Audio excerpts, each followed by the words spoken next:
Tell me where do I go? Tell me where do I take us? Your heart is starting to slow. May the water be safe. As I dive in, bloodstains washing underneath the waves. A beat reaching out to keep you safe. As we fall, I can't hold on much longer. We're drifting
Welcome back to Academy MSI, where the LCS Arena plays host to the greatest Academy talent North America has to offer.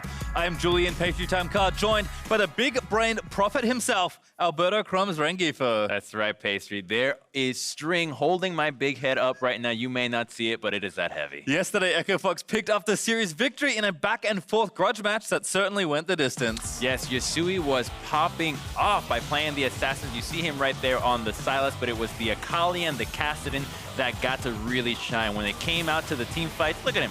1v4 in the backline, one hit away from the Braum passive, still finds a way to flash in and get those kills. You don't see guys playing that confidently every day. Certainly had a great game. This Kassadin game, especially to round things out, was a highlight reel all series long and picked up a well-deserved player of this series because, I mean, again, his individual play and the team fighting just looked so good. However, before we get into tonight's match, let's check out the updated playoff bracket. Today's quarterfinal is between Counterlogic Gaming and Team Liquid Academy, where the winner will advance to the next week's semifinal, where Cloud9 and TSM Academy are waiting. But do remember that as a higher seed, Cloud9 does get to choose their opponent, so it's a pretty big advantage to let everybody else play the games out and then decide who you want to go up against. Certainly is, and with the stakes all laid out, let's take a look at the starting rosters. On the blue side, it's Team Liquid Academy. In the top lane, Jenkins. In the jungle, Mike Young. In mid, Insanity, bot Shoryu, support Matt, and their coach, Artress. And selecting the red side, it's CLG Academy. In your top lane, you've got Fallen Bandit. In the jungle, it's Wiggly. Mid lane, Tuesday. Bottom lane, Otto. Support is Colin, and your coach, Exogen. And really, the story for Counterlogic Gaming Academy this split has changed up because they were willing to break up the band when this split started. That's right. The once longest running Academy squad introduced Colin and Moon to the team, but bringing back Wiggly in to the lineup for game one today. And Otto actually recruited Colin after working with him during the Scouting Grounds process. So if you want to have a shot at making it big, Scouting Grounds is actually a pretty good place to go. And these team members have actually had the opportunity to play in the LCS. They've moved up and down, so now they return to the Academy Finals, hopefully powered up with a bit of experience. I have to think so, as the first team on their path to another finals is Team Liquid Academy, who have had just a roller coaster of a split, Crumbs. Yeah, 2 weeks where they essentially just stayed at the same place. You don't want to see it. Some games you have Mike Young chain ganking, just free farming that LP in the top lane, in the mid lane, wherever he wants to go. But other times, they can't quite get the ball rolling. There they are, waving at us. And there's Matt, the guy I want to talk about. He's had some games where his Thresh is just popping off, allowing that support role to really come through and shine. At the end of the day, though, TLA did barely squeak into playoffs, rattled off 6 straight wins, followed by 6 straight losses, followed by 4 straight wins, and then losing their last game as even Artress stepped in as interim head coach for the team in week 7. So it has been wild for this team that looked so strong last split, but did change quite a lot, as you mentioned, with some former LCS veterans moving into the team and some shuffling happening. So certainly for Team Liquid Academy, the strength is there, but still quite unknown, whereas CLG, I feel like, have been a bit more solid throughout the split. That's a bit of a struggle with the Academy teams. You know you have the raw talent. It's how can you mold these guys to be consistent day in and day out, because they're on these teams because you've seen their potential. You know where they can go. So I do love seeing guys like Matt, these veteran players that have had the opportunity, and they are essentially the pillars of the team, telling these other younger fellas, hey, you got to keep your gameplay consistent. And when you come to your ganks, when you do your vision, it's all about having that set of checklist things that you need to do inside a match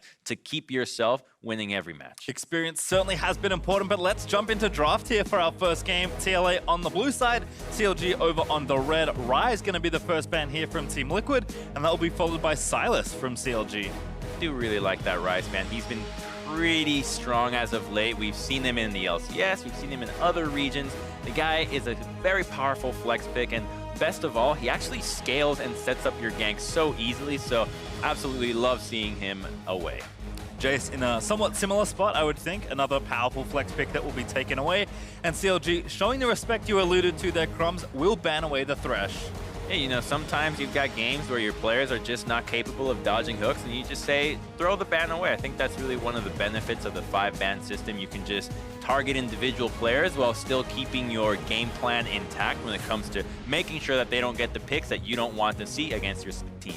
Rek'Sai also banned, and Lissandra will also be taken off the board. So some pretty solid all-round champions here on either side. And we saw this a lot yesterday if it does get locked in, but Galio was such a common first pick for that support position yesterday, and TLA think the same way. And it's really good to put your support players on Galio, especially the ones that are very vocal and want to tell the team what they need to do. You're tanky, you can help your global team with your ultimate, and on top of that, you actually have the engage tool, so you get to choose when we are fighting, and if the team doesn't follow through, that's their fault. You did your job, so it's very nice to see that this is most likely going to be a map pick. Also seeing this common response here from Counterlogic Gaming Academy.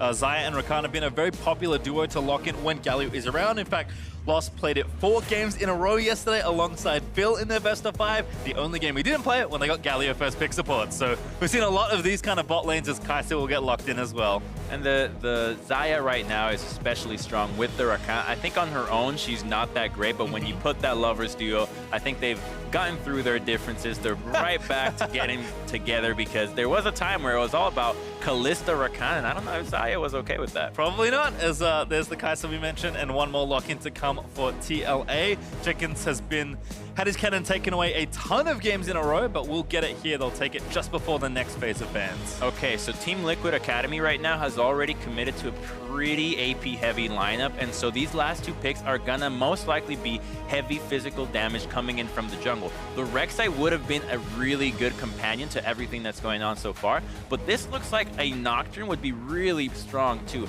Against Xayah, you drop that ultimate, you've got the Galio that can back it up, offers that physical damage, but I wouldn't want to see something like a Jarvan coming through and then an AP middle. It does leave Counterlogic Gaming with the opportunity to outscale by just stacking MR. Have to agree, as LeBlanc will be the lock-in there for CLG Academy. We'll see where the rest of the bans do go through, but as you mentioned, AD has been popular. Instead, Akali, a champion we saw a ton of priority on yesterday in that quarterfinal, will get taken off the board here. And the Shroud Invisibility, I think, is the biggest asset to Akali. The ability to essentially hover around, and she kind of works like a pseudo tank. She's stopping people from doing something while not taking damage herself. In a way, it is the same thing like a tank while having the ability to one-shot people from a million miles away, so love to see it be banned. Personally, I don't like playing against Akali at all, so cool.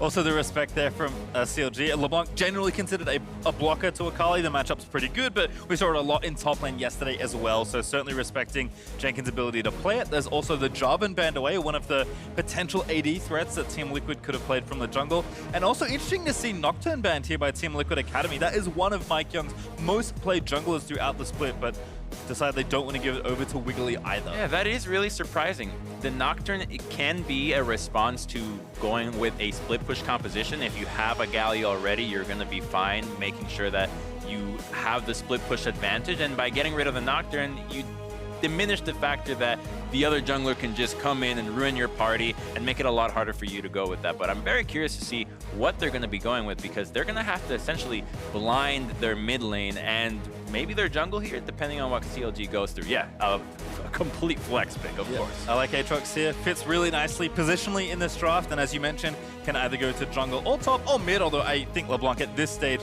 is likely going there. Still a lot for CLG. It's going to ask of Team Liquid, as they do have to finish their composition now.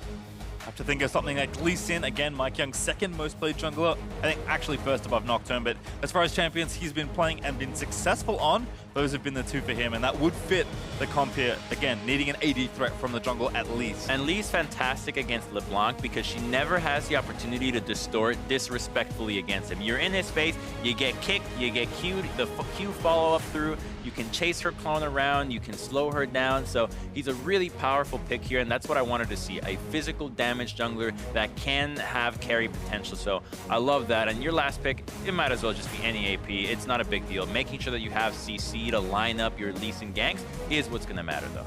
Yep, looks like we're searching for a solo laner here. Team Liquid say, hey, nice flex 4th pick. Here's our flex 5th pick.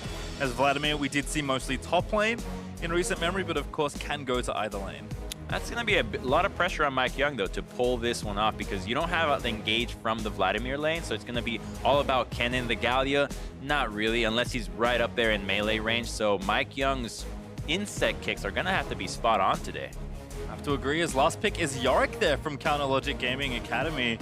Certainly a champion that we've seen a lot throughout both LCS and globally in general, but Fallen Bandit has... I mean, it's been interesting. A lot of different top laners I feel viable right now in the game.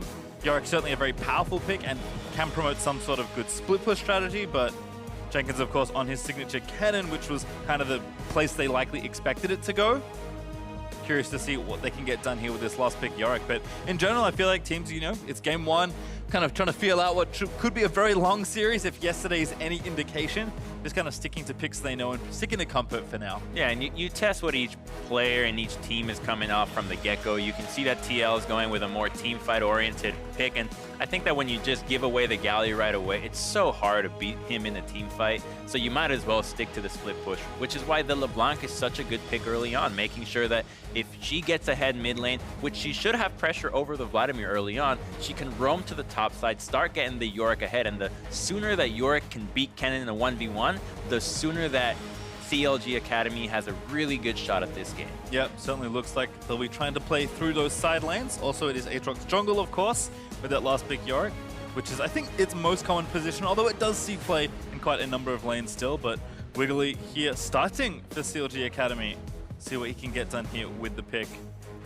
You know, the Aatrox jungle is such an interesting pick for me because so many players have attempted it, and so many players seem to be not as comfortable with it. It seems like it used to be so powerful in the top lane that junglers just never bother with it. It gets nerfed. Okay, it's now good enough for the jungle, but it gives me that old school Rengar vibes of NA Rengar jungles where you're just like, okay, the mechanics are probably not there. It might be going a little bit better in scrims than it goes in the actual matches because, you know, in a scrim, everybody wants to go scrap against the Aatrox, but over here they just say, let Aatrox try to find a way to fight, and that's usually where the trouble begins. Certainly curious to see what kind of action we get today, because there are an awful lot of kills in yesterday's series, and I feel like as far as the regular season matchups between these two teams went, there was a lot of bloodiness between the sides. So I'm expecting quite a bit of action, particularly in the mid lane. Both Insanity and Tuesday have had excellent splits so far. Tuesday, a player that, at least in my eyes, has risen a lot and has been playing really well this split after a somewhat lackluster year last year. But Insanity has been good pretty much since he joined Academy. So those two usually have a lot of fun in their 1v1s, as that ward is going to stay up there. And you know how you mentioned that there are so many kills? Something super interesting that I've picked up on just talking to players is that a few years ago, the region that everybody would watch would be Korea. You look up to Korea, but there's a lot of players that now look to China after they won Worlds last year. It seems like the recognition is there, and they're thinking, let's try to pick up these aggressive tendencies that might be overseas, and hey, whatever they can learn that improves their gameplay, I'm all for it. Certainly it's been fun to see just a lot of regional difference in general between all the leagues as places sort of establish their different identities. Also checking here on mid again as we do bop down to bot lane for a while. Certainly seen a lot of Kai'Sa Galio. Generally, Galio lanes in the 2v2 don't tend to be super aggressive. Yes, if you can get a taunt, it's nice, but for the most part, you're just trying to get whatever farm you can without falling too far behind.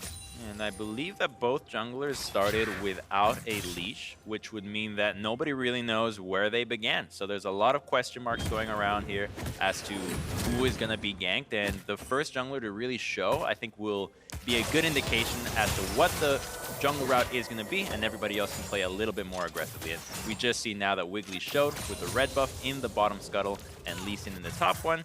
And everyone now knows where the junglers are. Yep, Scuttle will go down. MikeYeung checks in on mid just briefly, but now going to go back over to the Raptor camp. We also saw someone used by Corlin in bot lane, but it's heal, not ignite. So Matt hitting a wrong end of that trade will still be okay. Is Wiggly going to try and steal some of this away? Does get one Raptor, does get the knockup, but the smite is true for MikeYeung as he takes the big Raptor. He's still one level down, and that's the difference between the camps that they both chose to take. The red buff and Raptors and Scuttle versus the Romp, Blue, Scuttle, and a little bit of the small chickens.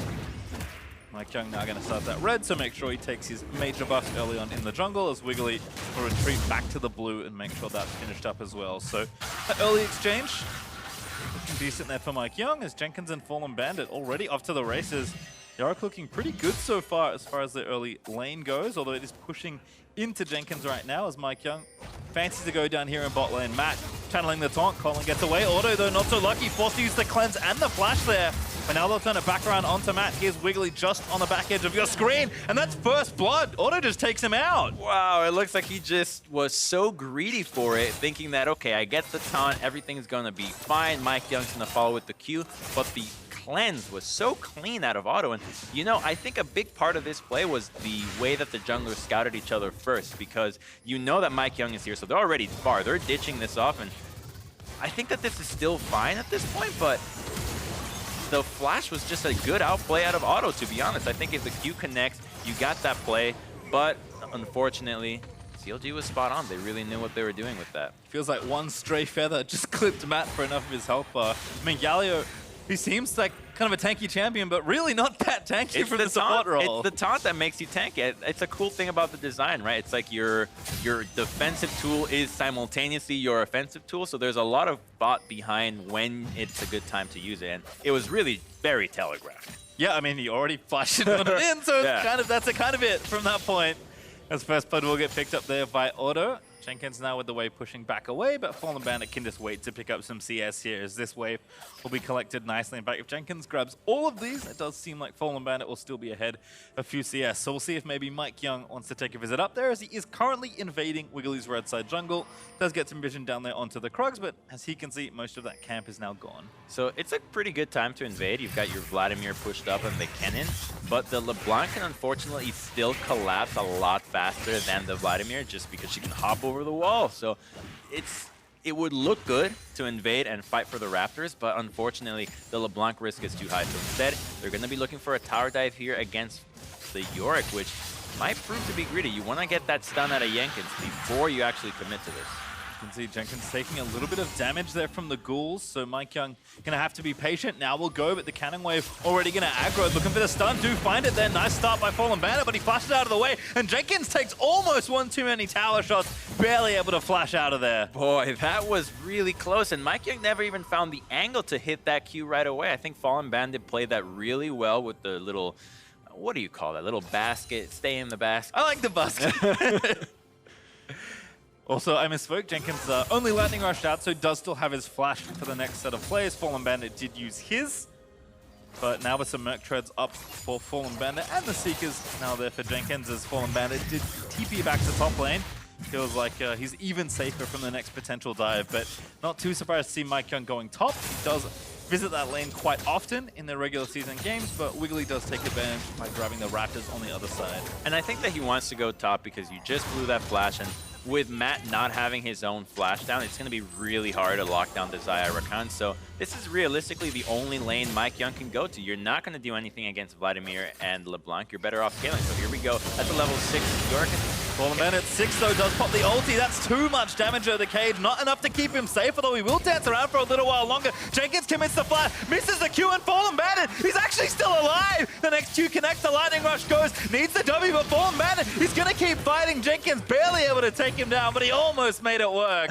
That was so true. He stayed just farming the minions while watching Kennen do all the work, but that was a great timing out of Mike Young, knowing that Kennen was gonna hit 6, that Yorick needed to push the wave back up in order to re-stabilize that lane. So I love the fact that you blow the flash and then you commit to ganking the lane again. And I think this is what we were talking about in the pregame, where Mike Young loves these chain ganks. Certainly does, and is responsible for a lot of the snowballs here as Matt taking another big chunk of damage there from that feather pullback. Luckily for him, did not get rooted in place, so will be a little bit safer for now, as Fallen Bandit will have to walk back to the lane. Jenkins also didn't use his TP last time he went for the visit, so he can either walk back or TP back now, and after that gank, feeling pretty good about his 1v1 matchup. I'm really curious to see what Wiggly starts doing here, because he's had a lot of opportunity around the map, but there's a gank on bottom. Auto again gonna get knocked up here. The taunt lands this time. No sums left. Auto is gonna be dead as Matt collects a revenge kill, but Wiggly's gonna come down. Colin, oh, he does die. That W did so much damage, and Wiggly's triple knockup is far too late to save them. Does flash in, tries to get the next knockup, but cannot find the sweet spot. Well, the question was answered what Wiggly's gonna do. He's just gonna go down there and be a little bit too late. And Mike Young, because he spent so much time top lane getting some of that CS, was able to still hit 6, even though Wiggly was just power farming. And the kick I think is what really allowed them to secure that kill because the cleanse was still up from auto. So let's take another look at how this plays out. You've got Matt in the brush with a pink ward there.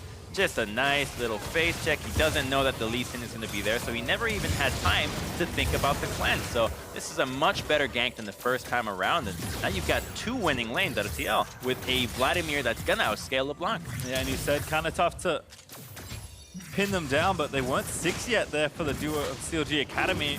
So gank successful there for Mike Young. That will mean that CLG have time on this Drake, so we'll be able to pick up this first one for themselves as they do take down the Cloud Drake, but Mike Young kind of getting the ball rolling. 3 assists already, 100% kill participation through these first 9 minutes. 3 assists and I believe 4 ganks too. Well, we have not seen any ganks out of Wiggly yet. And the attention that CLG needs to put on this map is just going to be towards the top side. Your Yorick is going to have to be that win condition. And it seems like Mike Young is taking that Q instead because he's back to top lane. Yep. Ult not back up just yet for the Lee Sin. Insanity also here in top lane. So Fallen Bandit, no flash. Does put the cage up for the cannon ulti. Going to try and lock him in place. Hemo Plague down. And that's an easy kill for TLA. And the tower shot doesn't even take him down. That's such a good roam from Team Liquid. LeBlanc only gets to shove 1 wave, and instead of being able to roam to the bottom and set up a gank, she's choosing to recall. And I think the reason why, Wiggly's not there. Had Wiggly been in the mid lane at the same time, you can rotate everybody to the bottom lane and still get something out of that gank in the top side. But CLG just has nothing to answer because they were not prepared for that. Bought some shoes though for Tuesday, so perhaps they'll be a bit faster to the next roam, but at least happy to take the recall. And I'm going to tip the CS back towards his favor. Auto and Colin still pushing down here in the bot lane, but as you can see, every time Matt steps up, now it's in their head. The jungle must be here, and we can see Mike Young's all the way on the top side. Back now they know as Wiggly going to face Jack. Mike Young, though, will miss that Q as Wiggly dashes out of the way. All right, so I want to highlight something here. We've got the boot purchases out of Tuesday in the mid lane. It's a pretty big help against the Vladimir. Obviously, he only has the ability to run straight at you and Q you, but most importantly, he's going to be able to roam around the map and start impacting the side lanes. That's what we need to see. It's a good power spike because nobody has MR right now, but the mobility that it lets you around the map, especially with the Cloud Drake, should be what Tuesday uses right now to get CLG back on track in this early game. You can see with that blue buff, happy to take trades here against Insanity. Ignite for both mid laners as well. The Tuesday certainly knowing that with that purchase can look for some pressure. They've got to get through the Vladimir first. Tuesday back on, but no chain latching. It looks like Wiggly just clears vision in the Herald. But this Ocean Drake, I think, is a pretty big point of contest.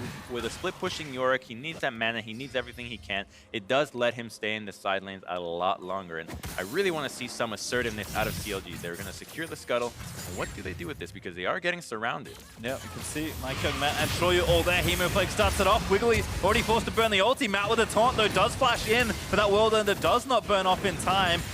Thankfully for him, didn't actually resurrect, so he'll stay low health, but Wiggly at least escapes with his life. That's just a big alpha move out of Matt, just saying, you know what, I know we're not going to kill you, but I'm just going to give it away. Well, it does give them the Rift Herald though, so the early vision scouted out by Wiggly will now be undone, and the objective should go over to TLA. With that Ocean Drake you mentioned now coming up in 2 minutes. Pretty safe for them to take, although Tuesday and Fallen Bandit are going to try and force them off here. Jenkins also wrapping around, has his ulti ready to go.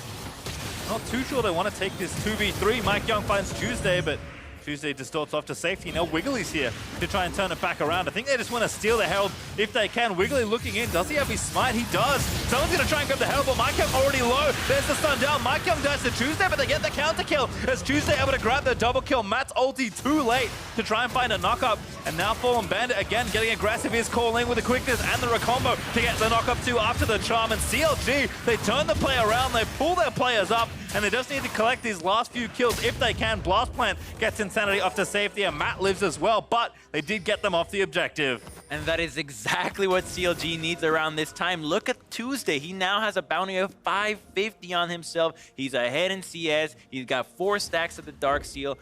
Wow. Let's take another look at how this play went down. So I want to look at what Mike Young is doing, because he finds the connect onto Tuesday and actually uses Smite right away. So no longer can they go back to finishing that Herald.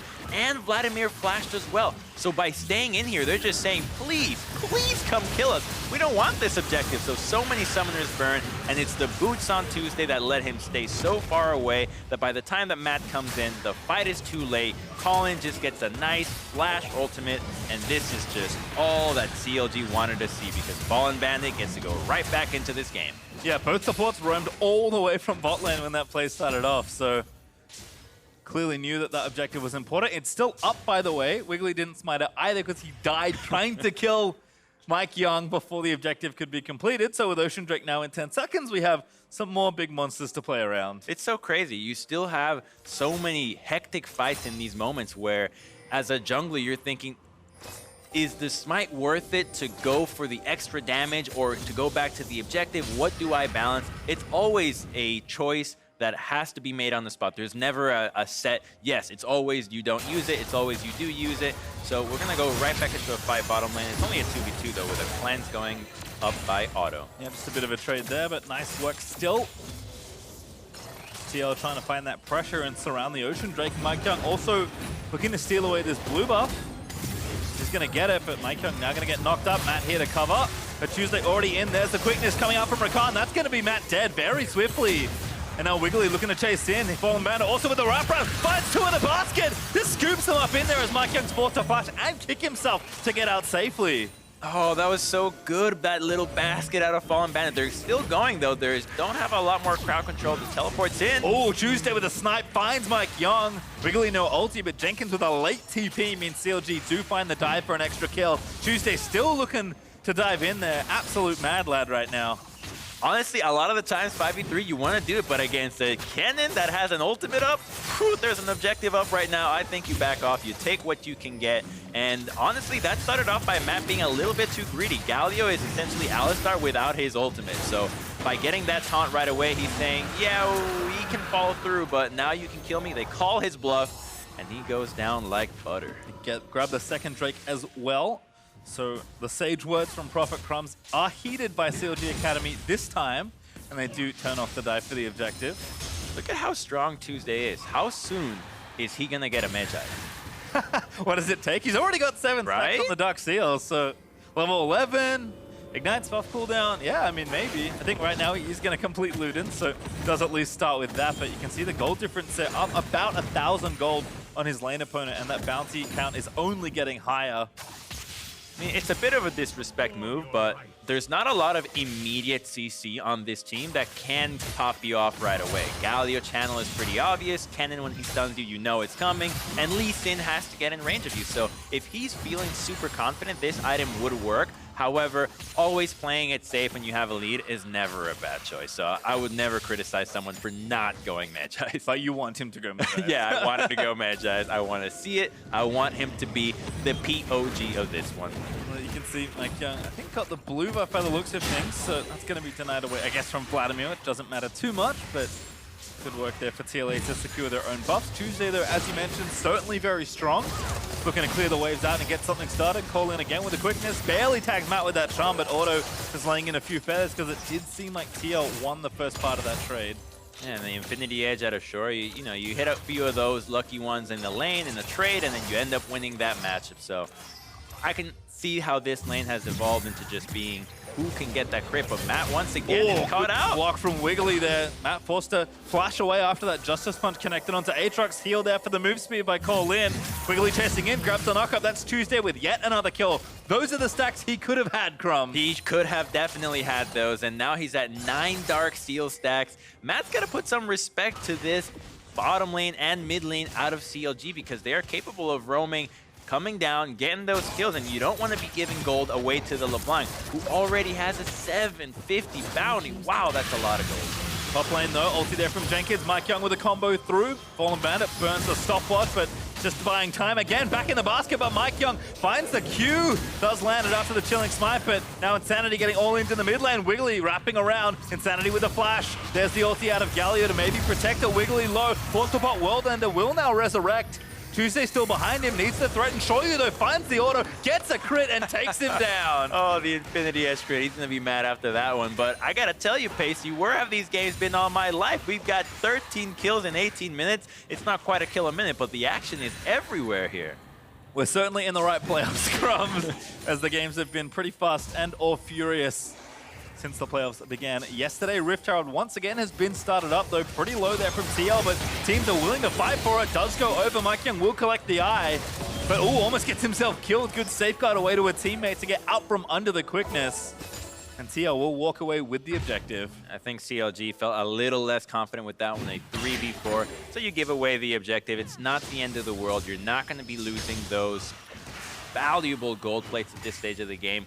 But it does help crack down that mid lane turret, which is typically where you want to be using it, either in mid or you want to go for that 2-tower push in one of the side lanes. Matt being caught out once again, but I don't think they have the damage or the willingness to go dive. Auto, though, already took that turret with the help of his support, so dealing big damage there to the top outer turret. CLG looking to try and open up the map even more and extend their lead on structures. Sure, you will come back, but right now, it certainly feels like the lane is firmly in the hands of Xayah and Rakan. And take a look at the bottom lane here. This is not a lane we're focusing a whole lot on yet, but Yorick has just finished his Trinity Force, which is a really big power spike for him. He's used his Zhonya's. I think we didn't get to see that maybe off screen. However, that's what allows him to push this Kennen in non-stop. And so what they're going to be looking for is when can Kennen TP away from the lane and Yorick just pow down those turrets. And we don't know when that's going to happen because there's not an objective that's coming up anytime soon. But hopefully, as soon as the teleport comes up out of Jenkins. Yeah, it looks like right now CLG Academy pretty focused on this top outer turret, but Wiggly will roam up. Not really willing to overcommit right now, especially with the Rift Herald still being up, although never mind, MikeYeung took it, so to see where he chooses to use it once he gets there. Insanity also continuing to be harassed by this LeBlanc. All right, so 15 seconds until that next Ocean Drake is going, but nobody's positioning themselves around that area. A lot of teams just choose to ignore it, just leave it. You already have this top lane turret, and while none of these squads can realistically pow down the Baron in like 10 seconds, it's still a threat that you just don't want to have to take. If the vision gets cleared out and somebody's already in that position, you always have to give the team respect to make the choice, and respect leads to face checks. I mean, right now, TLA just have a few too many problems to worry about. Auto was pushing the top lane, CLG got the turret there. Mid-outer turret's also pretty low, and with Fallen Bandit pushing that bottom lane, it feels like CLG have best first access to this Ocean Drake, so MikeYeung will actually channel the Rift Herald in mid. I think more than anything, they're just trying to buy time so they can grab a Drake for themselves. The charge does complete.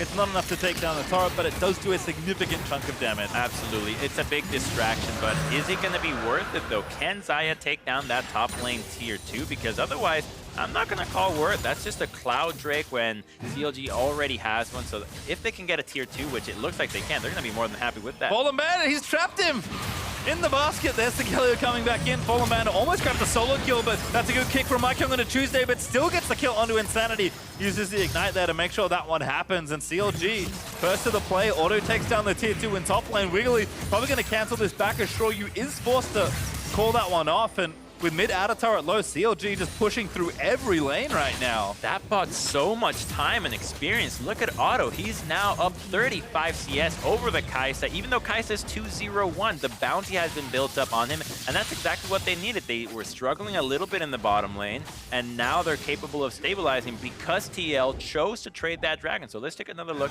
at what went down. So he has vision. You're not respecting him. What? You saw him. You saw him there. Well, a little too late for that one. As you can see, Tuesday moves in, Ignite goes down, and easy cleanup there for CLG. I swear that's how I feel in my solo queue games. I ward for my laners, and they just ignore what I've done. Just don't buy wards.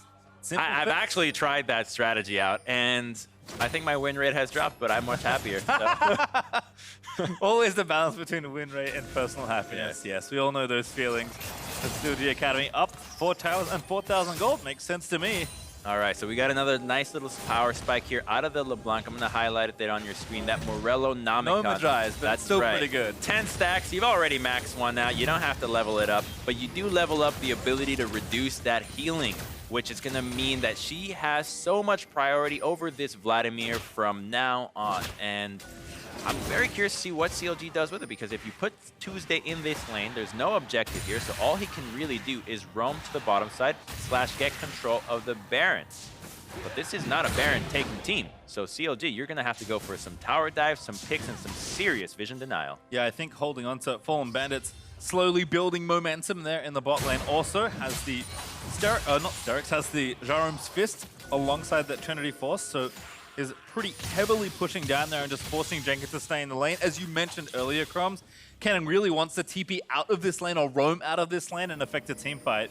For a champion that is so lane dominant, it's very strange to see that the Kennen philosophy is use my early game power to get a lead in my lane and then use my lead to go affect team fights. But if you can never leave your lane because the Yorick's in it, really difficult for Jenkins, to make something happen. It's one of the things that the champion has that is kind of what makes him so unique, where you can bully some of the strongest laners early on, but other than that, you're gonna have to figure out how you can snowball that lead. And I personally do enjoy that element where you feel like you have a ticking time bomb in your pick, where it's like, I have to do something with what I can achieve right now, and if I don't, then I may end up being a liability. Unfortunately, Kennen is never a liability. I don't know why I say unfortunately there, but it's all about what angles can he find into the team fight. And the hard part is he can't set himself up because he has the teleport, so it's up to his team to put the wards down for him that he can then use. So it's a bit of a back and forth between, hey Matt, hey Mike Young, I need you to ward for me, and then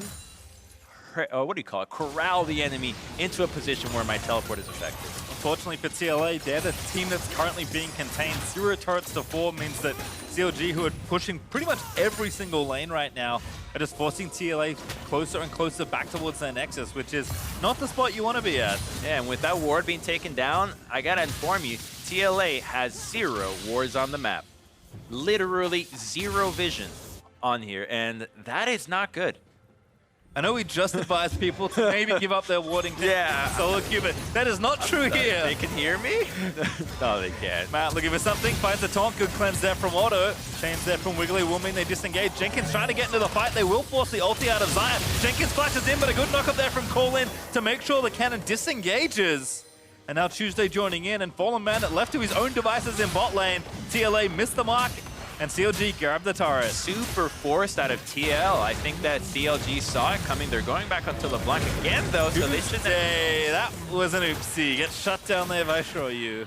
Yeah, that initial play looked really good out of CLG, being able to dodge away from everything, but now they get a kick, get the tie. He doesn't get the wall ender. They're going to go for Baron. Beautiful CC chain there by Team Liquid. And as you said, Baron is wide open, so all of a sudden, Wiggly face checks the wrong thing. Tuesday overextends on a play with the Yorick, giving them free structures.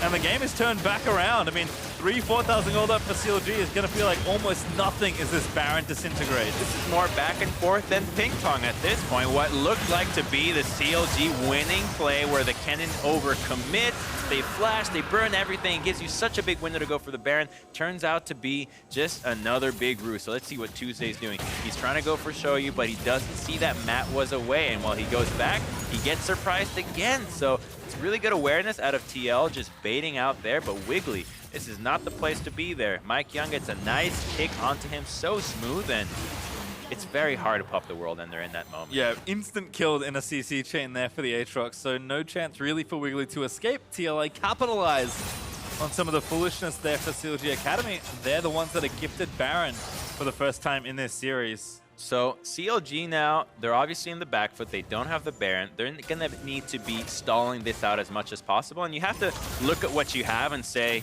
what am I willing to give up without losing the game? So this mid lane turret, I'm probably willing to give it up. If TL shows up with a few more members, yeah, we back off. We know that top lane, we're going to give that up. Vladimir's already pushing. And unfortunately, they're not in a position to trade. You've already taken nearly every tier 2, and you're not going to pop a tier 2 mid lane with the Baron.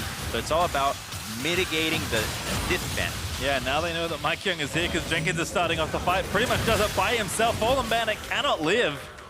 And Jenkins able to finish off another kill. Hey, wait a minute. I thought that Yorick was supposed to win that 1v1. What happened down there? I think he must not have used his ghouls early on. Without those, he's a little bit weak. But they're going on to Vladimir. He's by himself. Grab the knock-up. There's the charm.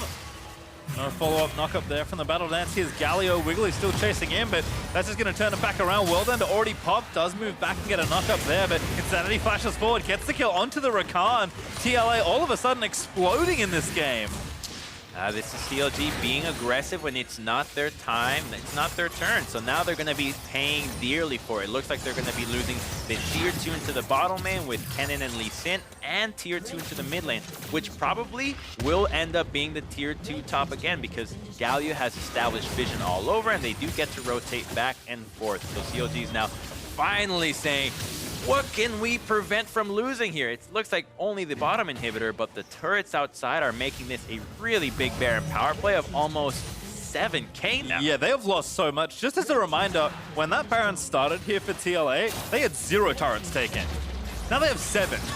Jesus. Right, like you're supposed to play defensive at this point. It's like you're playing football, right? They switch the teams and you have to know it's time to defend, but they're still trying to go score some touchdowns. It's the other way, guys. Certainly tough for the defensive side.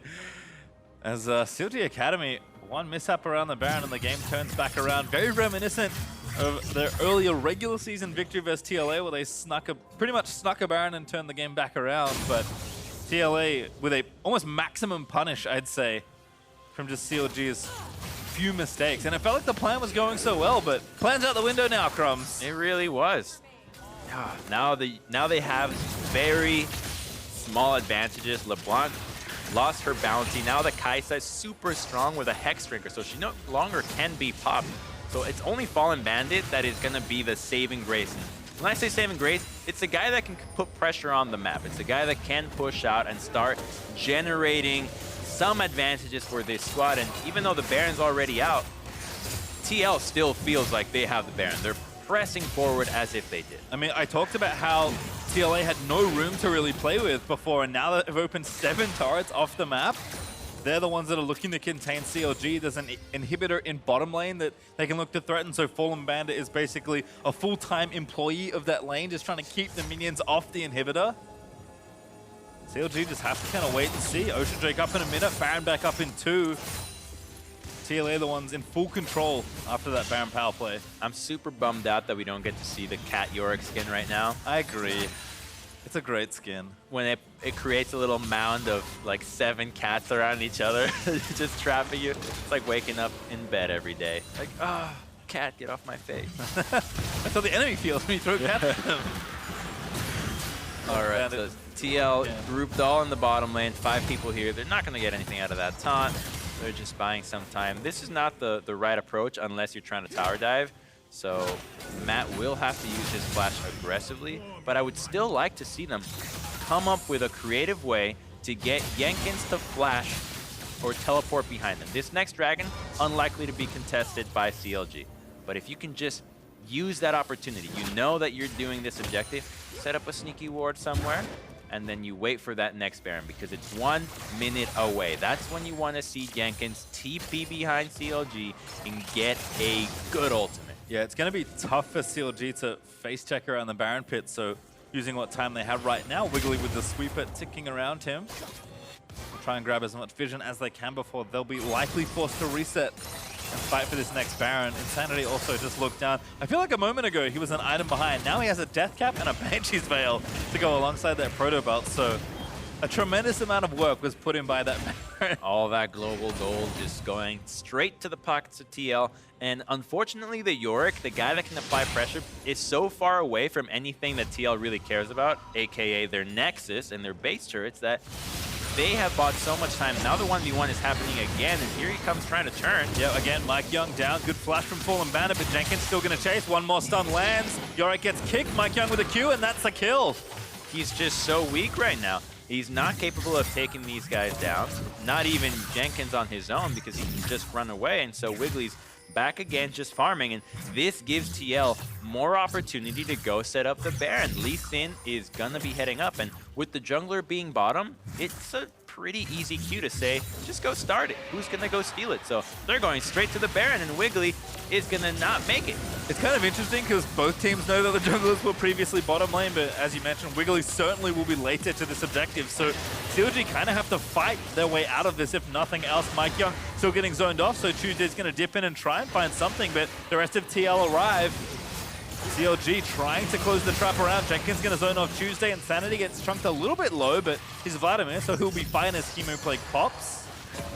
That's pretty nice out of CLG. You get the Vladimir ultimate. I would have liked to see TL be so aggressive here and just use Matt's flash to maybe go on Tuesday or just try to take this fight 4v5. They do play it safe. I think they know that they will win these fights, these team fights anyway, so there's no need to rush this situation. After that big Baron play, I think they know if they get another one, they could probably end the game off that. Yeah, it feels like both teams sort of feeling the same way. CLG, though, going to try and take the easier of the objectives right now and look to take this Ocean Drake off the map.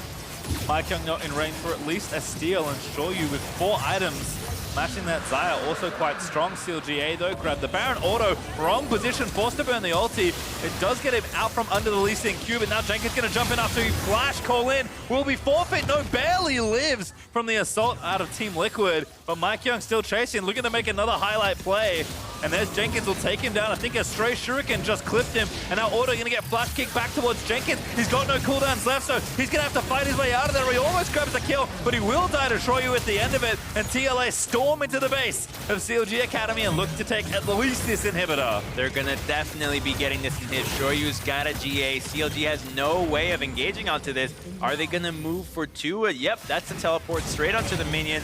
And CLG, they're nowhere to be found when it comes to defending this. This is a pretty big advantage out of TL. Yeah, Tuesday distorted in. He tried to chunk out Shoryu, but he's got GA, so Kai'Sa not feeling too unhappy about the whole situation. Second inhib for CLG, still down auto for 20 seconds, so probably enough time for TLA to rush that Baron once more. They can, but they should also know that it's a good chance to CLG bait, except the bait only works if you got the vision there, guys. You got to clear that first.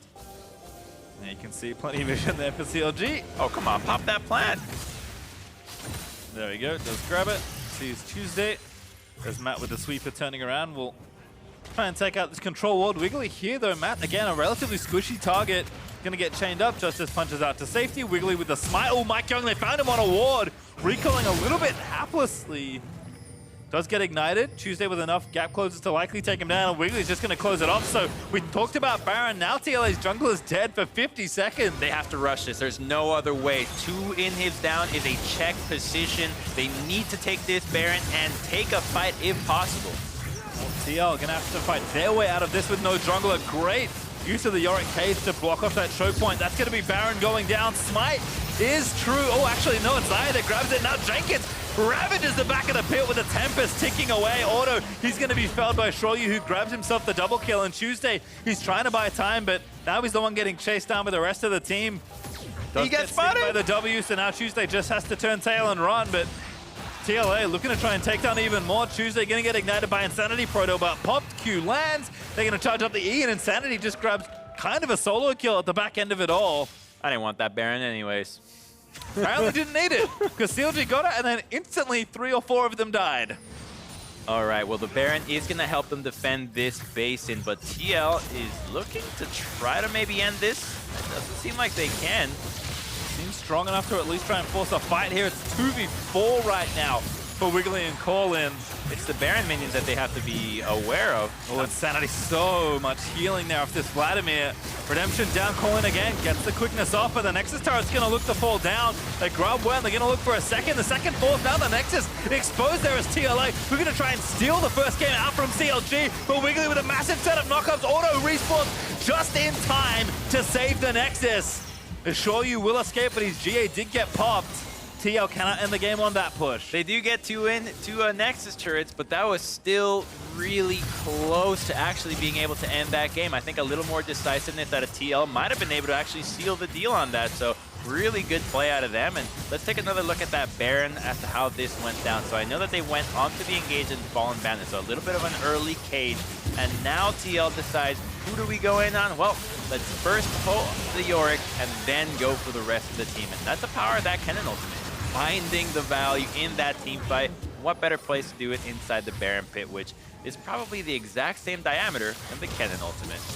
I have to think so, as Tuesday tried some heroics here, but wanted to pick up Jenkins, just couldn't find it. Ends up going down 1v1 to Insanity off the back end of the sequence, and CLG Academy, for how much control they had in this game, for the lead they built, almost 5,000 gold before that Baron tipped the balance, and now still trying to fight TL and their super minions out of their base. So I want to draw attention. Wait a minute. Tuesday, tried to go in, and that's the quick cannon ulti there. Tuesday does get the pick as Aatrox able to finish it off now. Matt low. CLG finds a double. Wiggly able to grab that.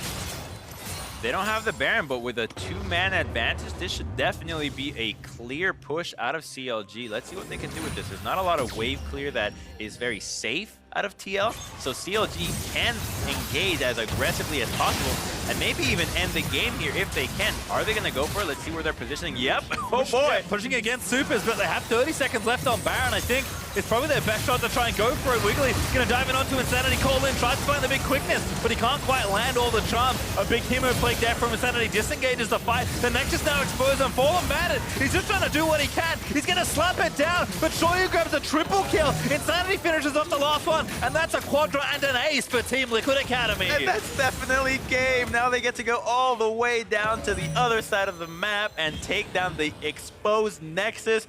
What a gutsy call out of CLG, but I gotta respect it. You know you're in the back foot. You know that you can't team fight. You might as well go for it. I think a little bit better execution and you get the W. I have to agree, but looks like TL will just take a short stroll down the middle of the map all the way to the Nexus. Oh, have to kill an inhibitor first.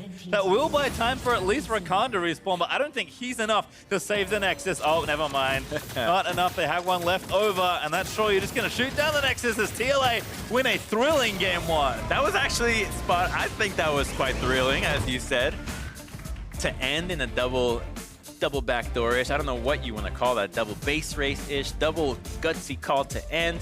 Whatever it was very entertaining. I think that both teams recognized what they had to do to get the win and their different win conditions, obviously. One only really had the split push, but when you get that Baron, when you get those picks, that's your go button. So you can look back happily in the VOD and say, if we did it a little bit better, we had it. I'm looking back right now, and I think I see all 3 red inhibs still respawn, so the timing must have been pretty tight on killing that Nexus, but I still think TL had more than enough time to walk back, shoot one inhib, and then finish off the game. So I agree with you. I think CLG did the right thing in trying to end the game when they did, but it is TL that walks down mid lane to finish it off, as we'll have a look at the end of this one.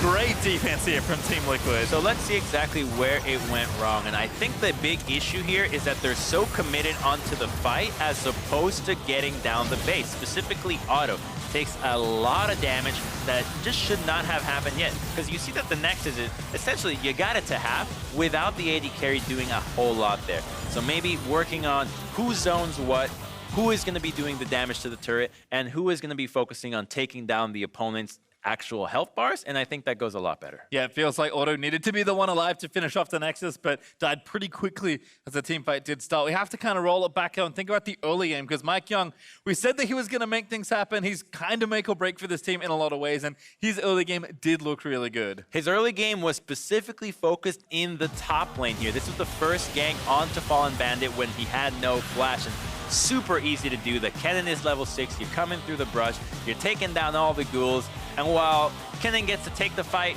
1v1, he's out there getting all that experience, but actually led him to hit level 6, which came in huge for this gank into the bottom lane, because they did not expect him to be so strong this early on, especially because Otto had cleanse, but he chose not to use it. Yep, you can see no ults for either Xayah or Rakan. Wiggly too late, and MikeYeung back up to his old tricks again.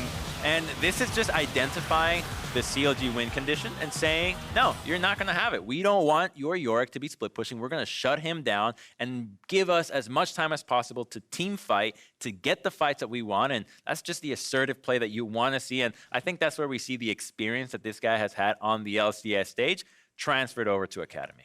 To CLG's credit, though, Yorick did actually have control of that game for quite a while, so we'll take a look at a replay in just a moment. CLG really did have this all under control at this stage. So this is Matt being a little bit ballsy there. He just burned his taunt. Rakan gets to catch up with him, so getting one nice kill is pretty good. And the Yorick teleports, he's going to have a great cage here that traps 2 people. Luckily, MikeYeung has his flash and he's able to get out with a nice little kick, but CLG is going to still be looking to go for a tower dive here.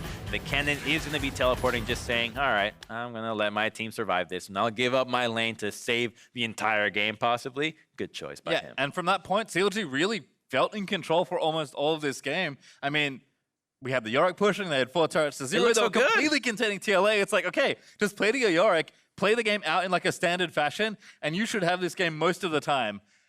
Until, And then this happened. until the Baron in the mid I lane. mean, this Baron power play, almost 7,000 gold. These were the mistakes that cost CLG this game, it felt like. Yeah, so Tuesday was the most fed member here. And this is, keep in mind, after a TL kind of botched engage, and then Wiggly, he goes right back, paying his respects, F in the chat for him. LeBlanc ends up giving his life, and so does the Aatrox, which then leads to a very free Baron, which gave, what was it, 7 turrets and like 7,500 gold to the side of Team Liquid. I didn't even know they had that much money to give away. Yeah, I mean, yeah, it was around that. They almost got an inhibitor. They broke down just about every structure they could get their hands on, and CLG were like, oh, what happened? We had the game still in that control, but TLA do a good job. We are headed for a break, but when we come back, it's game 2 of CLG A versus TLA. Don't go anywhere.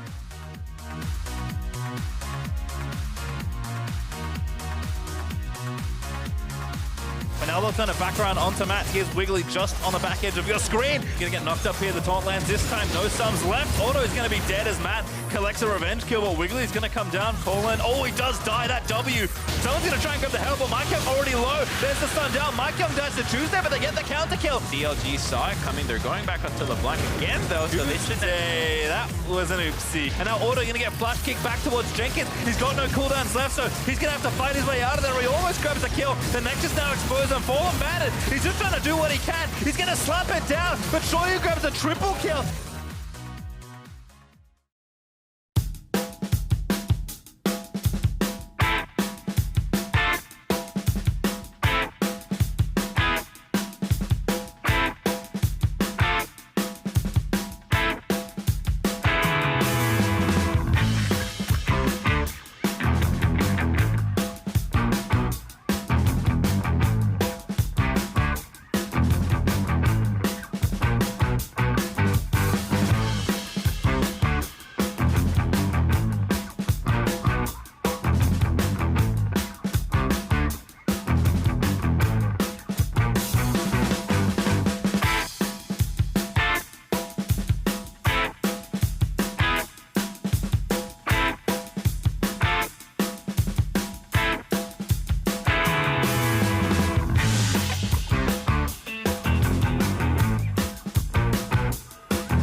we ended up on 6th place, but I really don't think seeding really matters. It's just getting into playoffs, and whatever you do in playoffs is what matters. And this is something that I learned from past experience, where like it doesn't matter like if you come into playoffs as the 1st seed, 2nd seed, 3rd seed, you could still lose it all.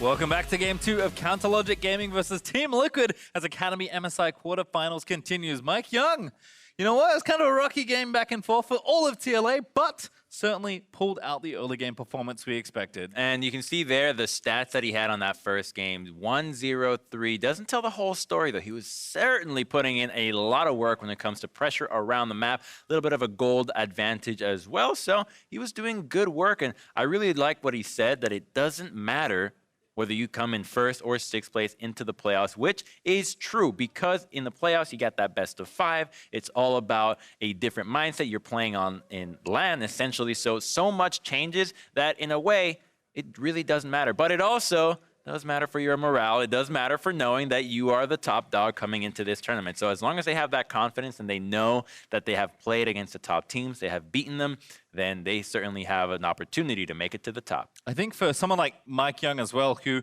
was a rookie not that long ago in the LCS of all places, entering P1 looking good, being thrown onto TSM, and he's had kind of a rough start to his career, so it is nice to see kind of a bit of, maturity coming out. His time in academies clearly taught him that, hey, mindset matters a lot in these situations because, like he said, it doesn't matter where you sit moving into playoffs. You do have to play well once you get there. Right. Well, he started as like a big flash in the pan. Everyone knows Mike Young suddenly, and then you put such a strong expectation onto the player. It's going to be probably a little bit too hard to match that. So now he essentially gets to go back to zero and start building himself up, knowing what he achieved before. So I'm really curious to see where he takes this path, because on this team, he certainly is the one leading the charge. And if he does that, you build a reputation that takes you to the next level. His opponent, of course, for this game will be a bit different. Wiggly has been subbed out. Moon has been subbed in. So this is kind of the mainstay jungler for this team.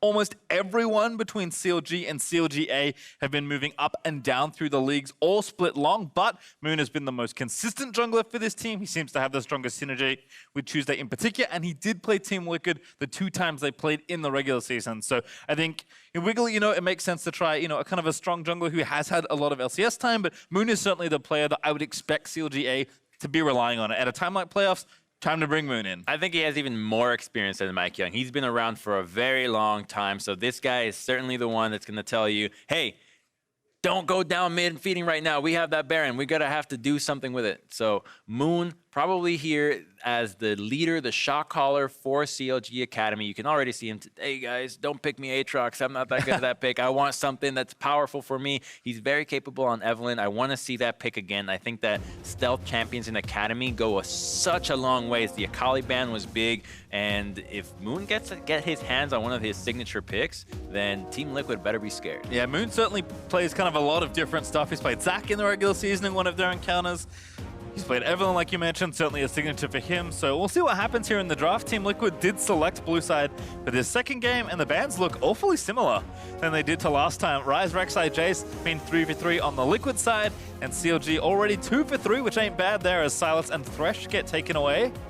And there's Cannon, so they will change it up. Jenkins will finally receive his customary Cannon ban. Not the salty run back this time around, but a Galio first pick would still be in order. I know Matt didn't have the greatest game on it, but the engages that he did get off were quite pivotal. That one on mid lane onto Tuesday was huge. That practically earned them the Baron. So they're going to go ahead and lock that one in. Support first pick. No way Insanity's taking this one. But now CLG gets to decide. Do we want to go with a team fighting composition against what TLA did the first time around? Or do we stick to the split push, but this time not against the Kennen?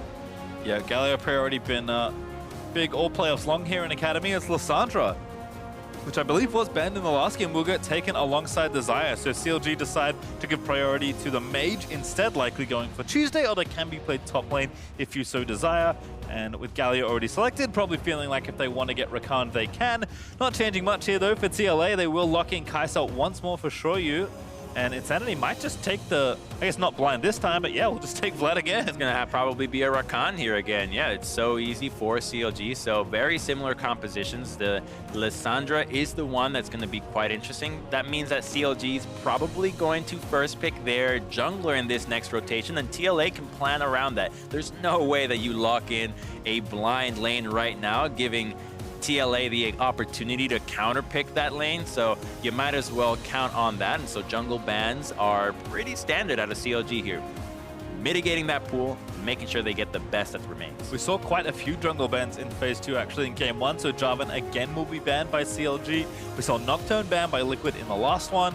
I was surprised to see MikeYeung get Lee Sin in Phase 2, given how much attention was thrown the jungle's way, but TLA actually thinking a bit differently here. Will ban Fiora as their first one here, taking a top lane pick away from Fallen Bandit. That's another powerful split pusher. I think a little bit more powerful than Yorick when it comes to split push. I don't think Fallen Bandit had the greatest day on the Yorick in that Game 1, so maybe they're thinking that the Fiora is going to be a stronger pick for him. They just don't want to see it because it's definitely a play style that CLG showed that they are willing to stick with by giving away pretty much the same bans as last time. Kennen and Lissandra fit a very similar role in either a split push or a team fight composition, so picking them doesn't make a big difference. Yeah, you can see Nocturne banned there by CLG.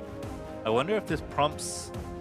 This is curious, actually, because, again, I mentioned Nocturne Lee Sin for MikeYeung being his big picks. Gangplank actually going to continue the streak of top lane attention here for Team Liquid Academy. And Moon, he can play Lee Sin, but he does not strike me as a Lee Sin player, and that's certainly been true through most of his career. So it kind of looks like they're setting up Ban Nocturne Jarvan to pick Lee Sin in this phase, but they'll actually just take Aatrox instead and retain some of that flexibility here on red side. Well, if Wiggly couldn't make it happen, maybe Moon does. So I'm still not fully convinced in the Aatrox jungle. Maybe Moon will sway me this time, but it is a flex pick, so it always has that value. Now you don't know where the Aatrox is going, where the Lissandra is going, so it makes TLA's champion picks here a lot less flexible. The Akali is always a solid blind pick, so they just go with that, and that's a ban that we did not see out of CLGA this time around. So they're taking what was banned, which means that Game 1's preparation was spot on. Certainly was, but Akali, very powerful champion, so do a lot of work yesterday in the 100 Thieves Fox series. And of course, we still have one pick to go. I'd put money on Lee Sin if I had to for TLA, but maybe they've got something else in mind. Nope, Lee Sin again for MikeYeung. They're just like Team Liquid main, right? Xmithy just playing Lee Sin every time, so you might as well look up to Daddy saying, I'll pick these champ. I'll be just like you. I mean, also a well-established Lee Sin player is Kayle, locked in for CLG. Okay, there's the difference. You were right, it was a split pusher, but we're away from Yorick. CLG say, you know what? Games have been going long recently, so if they're going to go long, give it a Kayle. It's a good pick against Lee Sin, right? Somebody gets kicked into the team. Surprise! There's swords around him, and he's invulnerable. But he takes such a long time to scale, though, so CLG has to be really cautious about how hard they want to press early on, because the Kayle needs to hit that level 16. It's kind of like Kassadin, where once you hit level 3 Rift Rock, you're just popping off everywhere. So CLG will need to mitigate that early game from Team Liquid, especially MikeYeung. But with the Akali lane, it's kind of hard to gank it early on just because she doesn't offer a whole lot of CC, a whole lot of setup. It's very obvious when she's about to go straight in your face without her being level 6. So I think that she's going to have a relatively easy laning phase, but after that, it's all going to be about outplays. Yeah, we saw a lot of attention from MikeYeung in Game 1, expecting maybe even more, because Kayle kind of just forces people to go to the lane that the Kayle's in, because if you don't pay attention, like you're saying, she's level 16 so and the game's over. Level 16 when you hit that full item build. So CLG, I'd say, is probably looking to that. That's why you have the Aatrox. You're thinking we're going to have a really strong late game jungler that can team fight, can do so much damage. But the early game setup is always where I'm concerned with this. Where is the Aatrox going to go? Can he go into the mid lane? Well, the Vladimir's running Cleanse. That's a pretty hard lane to gank. What about the bottom lane? Xayah Rakan, Cleanse and Heal. Not a whole lot of kill pressure without that Ignite. So there's not a lot of room for ganking from CLG here, which means that TL is going to be in complete control early game. Do have a pause here. We'll let you know as soon as we have information on exactly why, but can't imagine the game is too far away from starting. I think the other note here is Tuesday on the LeBlanc, despite the lead he got in the game, wasn't able to maybe affect the side lanes as much as he would want to. I think Lissandra is, I mean, LeBlanc's a good roaming champion. Lissandra is kind of the roaming champion in a lot of ways. He takes teleport here. He's got Aftershock to make the lane nice and straightforward. So I think if we are expecting Team Liquid to pay attention to the top lane, get the Akali versus Kayle tipped in favor for the Akali and keep the Kayle down as long as they can, then I think Moon and Tuesday know where they have to go as well. I mean, just if the jungler's going to go there and maybe Insanity's going to roam up there as well, I think Lissandra is the perfect champion to try and bridge Kayle to that lane. Here's another reason to pick Lissandra over LeBlanc. She's easier. That's true. She's a lot That's easier to very play. true. Can confirm as the player that technically plays both those champions. One of them is certainly much easier as we're out under the rift for game 2. TLA up 1-0 in the best of 5 here. The Academy Spring quarterfinals. All right, so Lissandra is going to be trying to push the lane, see what she can do roaming around the map. Because if you push, you do slow down what MikeYeung can do because she's so good setting up your Aatrox. This makes a lot of sense where all you need to do is flash W and Aatrox and then line up all of his abilities. So I do like that a lot more than the LeBlanc where you do have to rely on her hitting those chains and her being good and her not dying right away because she doesn't have invulnerability. I really just like Lissandra. I mean, super solid champion, very high presence in both solos, kind of globally in pro play, so I think you can tell why CLG put such stock in it in the draft here, taking it as one of their first overall picks. In general, CLG's comp kind of lines up well. I like the Kayle Rakan synergy. We saw a bit of that yesterday also, but TL really have a very similar looking comp. This pick here for Jenkins as he's tossing Ramen up into the air is one of the only real differences in the comps. Yeah, it's a bowl of ramen. So that's a Prestige Akali skin? Yes, that is Prestige KDA Akali. So does she throw miso soup in normal? I do not Prestige, know. you upgrade to You ramen. upgrade to bowl of ramen, maybe.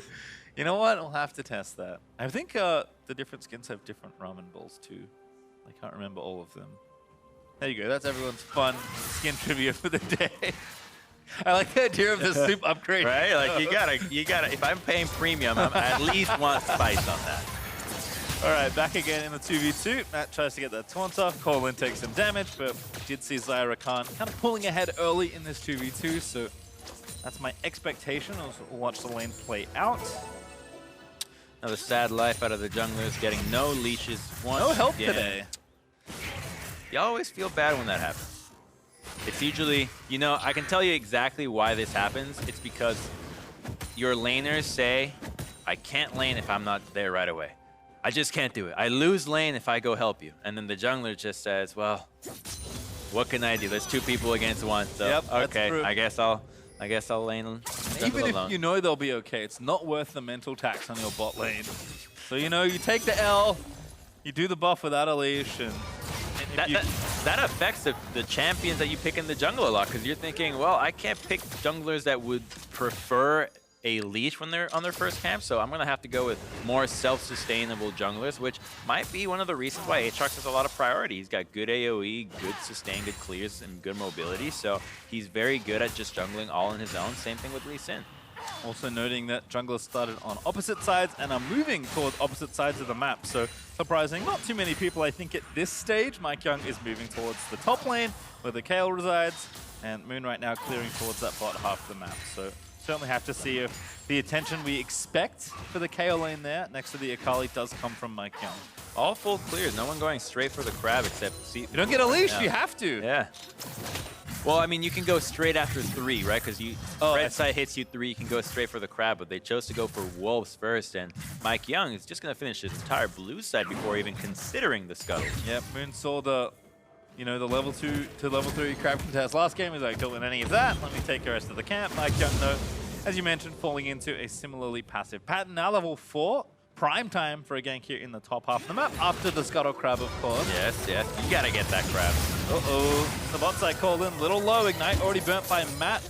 Heal out of there for the Rakan, so didn't have to burn the flash, but really eating the wrong end of these trades despite the push lead and the CS lead the Auto has. Colin might be forced back here. Does get spotted out by Matt, who wards the brush as MikeYeung sneaks in towards the Krug area. There's not a lot of mana on Fallen Bandit, but without red buff on MikeYeung, and this is the result of being so lengthy in your clear. Look at that ward, though. giving him some time. Does spot it. Jenkins into the Shroud. Q's going to miss there from MikeYeung, and that's going to call off the play. And that Q actually makes a pretty big difference because if you hit that, you connect the damage, you might incite Fallen Bandit to base and try to teleport. The advantage is that the lane is in such a garbage position for the Kayle that he's now going to have to stick around, and that's why you see Moon there coming up on the map. Check him out. Bam, there he is. He's going up to the top side. He knows he needs to be here to help the Kayle out. And by MikeYeung placing that ward there earlier, he knows that he doesn't need to go up there. He can go counter jungle, he can go bottom. He's fine. Matt there gets the Justice Punch on the auto. Show you forward. Good block there from Kolin.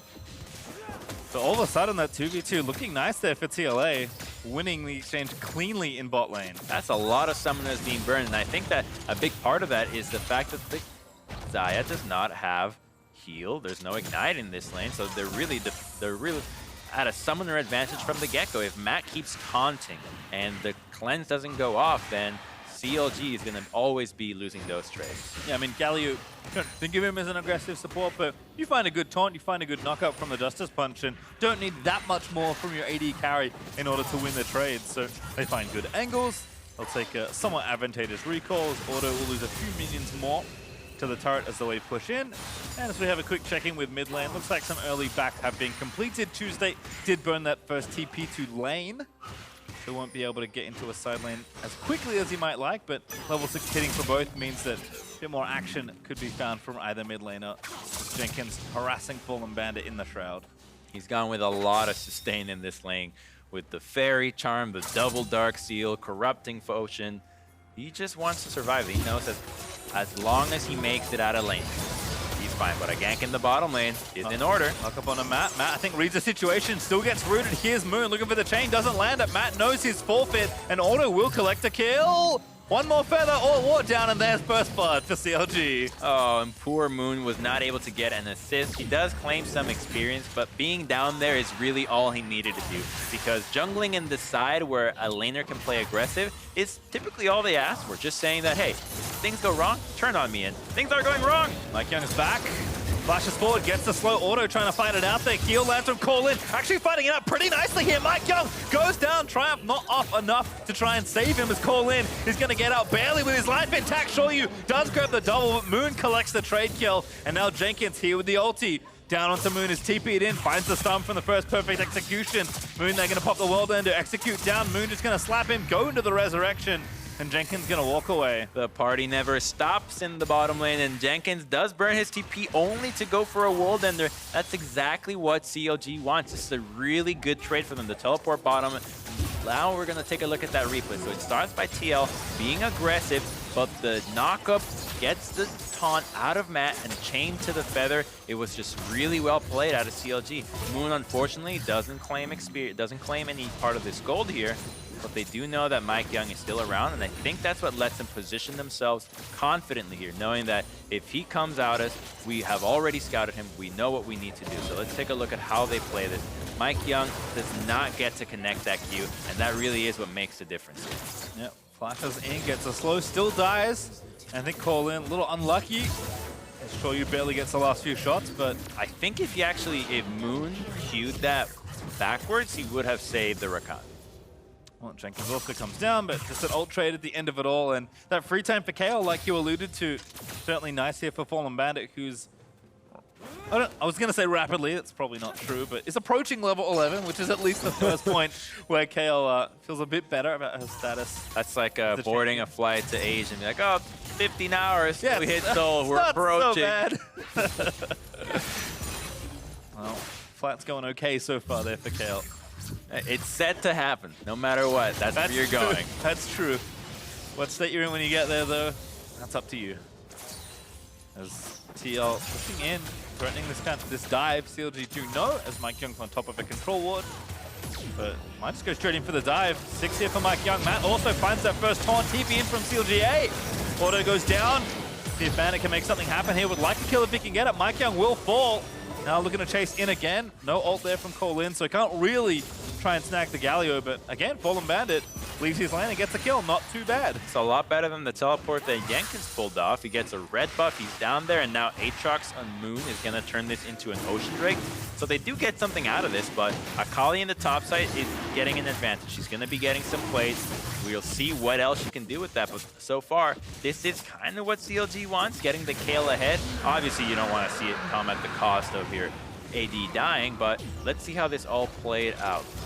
Have a lot of room for the Kayle to teleport. She goes off right away, but it's the knock upon MikeYeung that buys so much time. He doesn't get to use his kick right away because of that, and so the play takes longer, and it leaves enough time for Kayle to be right there to clean up the kill. I will say, though, another good timing by TLA. We've seen Xayah Rakan once more here from CLG, and that's twice now that they've been ganked before their ultis are able to come up. So TL and MikeYeung in particular doing a good job of kind of abusing his ult cooldown in the small window he has it before Xayah and Rakan have theirs, where they're a lot harder to dispatch. And we've yet to see Lissandra even be a part of these. Yeah, the mid laners are farming it out. She's like the most capable of stopping these gangs, stopping these dives, but she has not been able to leave anywhere because of how much pressure the Vlad can put now. He's level 8, very close to level 9 now, and with so much CDR, if Tuesday leaves this lane, when you come back, if you didn't get a kill, you're now behind. So he has to always find the balance of when can I leave and guarantee that I can come back without being at a disadvantage. And Tuesday is doing a good job laning. You can see he's got a bounty just on farm. He's actually about 20 CS ahead of his lane opponent, but I agree with you. If It's not enough as Lissandra. Exactly. If you can't find some sort of team or side lane play, you're not really getting the maximum benefit out of the champion, whereas Vlad is happy to farm it out for quite a while in a lot of his lanes. I mean, yeah, he's a bit behind, but he's getting XP, he's getting his items. And it's not Tuesday's own thing, right? Because a lot of the times you can't expect the Lissandra or the mid laner to roam into the jungle by themselves. It's a team effort. So right now you see that Moon is basing. Well, the Lissandra is also at the jungle. So this would have been a good time to do something on the map, roam around. But if you're by yourself, you just can't do it. So it's about coordinating the timings where your mid laner, jungler, and support are basing when they're on the map and capable of fighting, putting those together and stringing one big play that incorporates as many people as possible. Fallen Bandit, though, still a happy camp up. Gets a bit of turret plate gold for himself, has the build water now done, as both top laners look to be racing towards that Hextech Revolver. Kleptomancy proc there does mean that Fallen Bandit has little oracles above his head right now, but that is going to give them confirmation that there are no wards in the Rift Tower pit that CLG will look to get for themselves here. Insanity, though, starting to fight a little bit more in his 1v1 versus Tuesday, and now the collapse comes in from TLA. Jenkins here, dives in. Who's going to get the Rift Tower? Does go down, but not sure who grabbed it. There's the Galio, though, as the Kayle ult goes down to try and protect it, but I don't think it lasted long enough. Colin barely lives as Tuesday's able to take down Jenkins, and CLG in the pit, turn it back around. Moon grabs the kill onto Matt, and it's a 2-for-1 trade in favor of CLG. But the Herald still went to CLG, and there's nobody that's going to be able to pick it up, so they don't really get anything out of that. It's a good trade on them, but not the thing that they were there for. All right, so you can see Insanity and MikeYeung will guard the eye for a little bit longer, but should time out in short order. In fact, I think they've realized now that CLG aren't interested in trying to grab it, as we'll watch this fight again. So this is where Matt Galio, the ultimate, is gonna come clutch. He gets an ultimate here, and while the Herald goes down, the Galio makes it into the fight. The Zhonya's from MikeYeung does keep him alive just long enough to kick the Kayle out of the pit and keep himself alive. Matt CC'd over the wall. Moon does die as the trade. And TL guard the eye long enough for it to dissipate. As you can see, it's in no inventory or slot there on the CLG side. So Lissandra is really strong. She's 3 levels up on MikeYeung. So I want to see her team up with Moon and just hunt down Lee Sin. He doesn't have the stop glass. He doesn't have any stop glass. What am I talking here? The stopwatch. She doesn't have that item. So if they just get onto him, they can take him out and still pull off a gank in any of these lanes just on sheer damage. So they need to be aggressive. All good taunt there from Matt, but ulti from Auto buys enough time. MikeYeung can't find his way into the gank. The CLG will live, although they do have to use a cooldown to get out safely. Also an Infernal Drake up in 30 seconds, so ulti there from Jenkins here in the top side, going to look to chase down Fallen Bandit, who's out of ulti. There's the execute damage. Good flash on the E there by Fallen Bandit. That's enough to keep him alive for now. And she knows that Fallen Bandit was very weak at that point, burning so many cooldowns at that Herald fight. So it's a nice timing out of Jenkins, who still has a teleport advantage, which could be used right now in a fight bottom lane. Matt again looking for the taunt, finds it under Call in, but the quickness gonna dive in and grab the charm and destroy you. Here's Moon. Looking for that first chain latch. Also Tuesday roaming down, but right behind him is Insanity's Vladimir, so it looks like CLG will back off this play. They want to fight because of that Herald, but they need to make an angle of vision for Tuesday to sneak into the bottom lane. If he keeps going down the river, it's too obvious. TL is never going to fall for that. He needs Moon to be there to make a pathway, a nice little streamline Lissandra route. That's a clean cleanse there by Insanity, who's going to flash in, gets the Q, takes the turret and gets the shutdown! Calculated every step of that trade. That's a lot of damage. That's a man that's played a lot of Vladimir this split, I'll tell you that much, as Drake also goes over to TLA. That's that Sword Shoes power. And that was the Spree on Lissandra plus the Infernal. And while it just looks like, oh, just a 1v1 trade, what led up to that and the result is so much bigger. So it starts off with Vladimir getting the first Q, he hits the E, and while Lissandra is feeling really aggressive, the instant cleanse out of the Vladimir really catches him off guard. So the fully channeled E plus the flash Q is more than enough. Plus 550 and Infernal. Just think about how much that's gonna hurt later into the game. Oh. Zap there from Jenkins onto Moon. Jenkins looked like he roamed in to get some vision in the jungle, but Moon gonna force him out at least. Certainly Insanity, who now has his proto buff finished, did not have it in the 1v1 as Moon gonna get collapsed on, forced to pot well earned. I believe he got the crab, but I don't think he's gonna escape with his life. Resurrects, here's Tuesday, Insanity also behind him. So that's Jenkins with the execute there after PE2. Tuesday also gonna get chased down as Insanity. Now on a killing spree, gets yet another kill. I believe you call that crab greed. Yes. That's a scuttle battle. Sometimes you just have to accept that it's not yours, and Moon just was not willing to give it up. Oh, and Jenkins, it's so sneaky. Flips away. I think he's out. No flash here from Fallen Bandit. Move speed from W back on. Here with Insanity. Oh, the Galio. Oh, that was so close. He's so sad that he wasn't able to get that kill. He's essentially the guy that can win the game for CLG by being that split pusher. And anytime that he can get an advantage, he's going to be shooting for the mark. But, wow, just one hit away. Matt coming in clutch. And this is why I say that CLG should be looking to put Tuesday into the bottom lane so much. You can't let Matt get away with roaming and using his ultimate and leaving the Kai'Sa alone bottom lane without Kai'Sa being punished. Every move that somebody makes needs to have a counterplay or at least set up a future counterplay. And CLG needs to be doing that. And I'm looking at Moon and Tuesday to coordinate with that, and it doesn't matter if Insanity has advantage into the mid lane. If you have the vision control, you can pop the jungler instead, and you can make plays happen. Teamwork makes the dream work. I have to agree, and it does feel like CLG kind of missed their window in some ways, although the KL door is opening up pretty rapidly. Jenkins starting to struggle a little in the 1v1 there. 4 wins, 0 losses, 7.6 KDA. That's really good. Yeah, remember when I talked about TL going on that initial streak? Yeah. At the start of the split and going 6-0? Yeah, there's a 4 Vlad games in there, so certainly understands his way around the champion. Fallen Bandit with the ulti, but Mike Young, just misses that Q. Kilo was still up though, so it would have been a little bit risky. Now they're going to be getting this first turret, so that's a good move. This is good from CLG, getting that down. And Lissandra, you notice that she was still able to move down the map. And that's really all it takes. You go into the fog of war, and then you tell your enemy team, do you want to take the risk? Do you want to stay under this turret and risk that Lissandra is going to make a way down here? And so the team that is without vision almost always has to say, no, I'm not going to take that risk. I'm not going to fall for this. And now CLG rotating mid because they know that Lee Sin is topside. This should lead to some action very soon. Fallen Bandit actually forcing them off this turret. It's pretty low, but there's a Hemo play from Insanity looking for a 1v3. Misses, dodges the knock up there with Sanguine Pool, but forces them away from his turret, saying, you will not take this while I am here. Now, I don't know about you. I've watched a lot of League. I've played a lot of League. There's not a lot of champions that walk into 3 people, defend the turret, and walk away healthier than they came in. Vladimir, however, does qualify Yeah. in a lot of instances.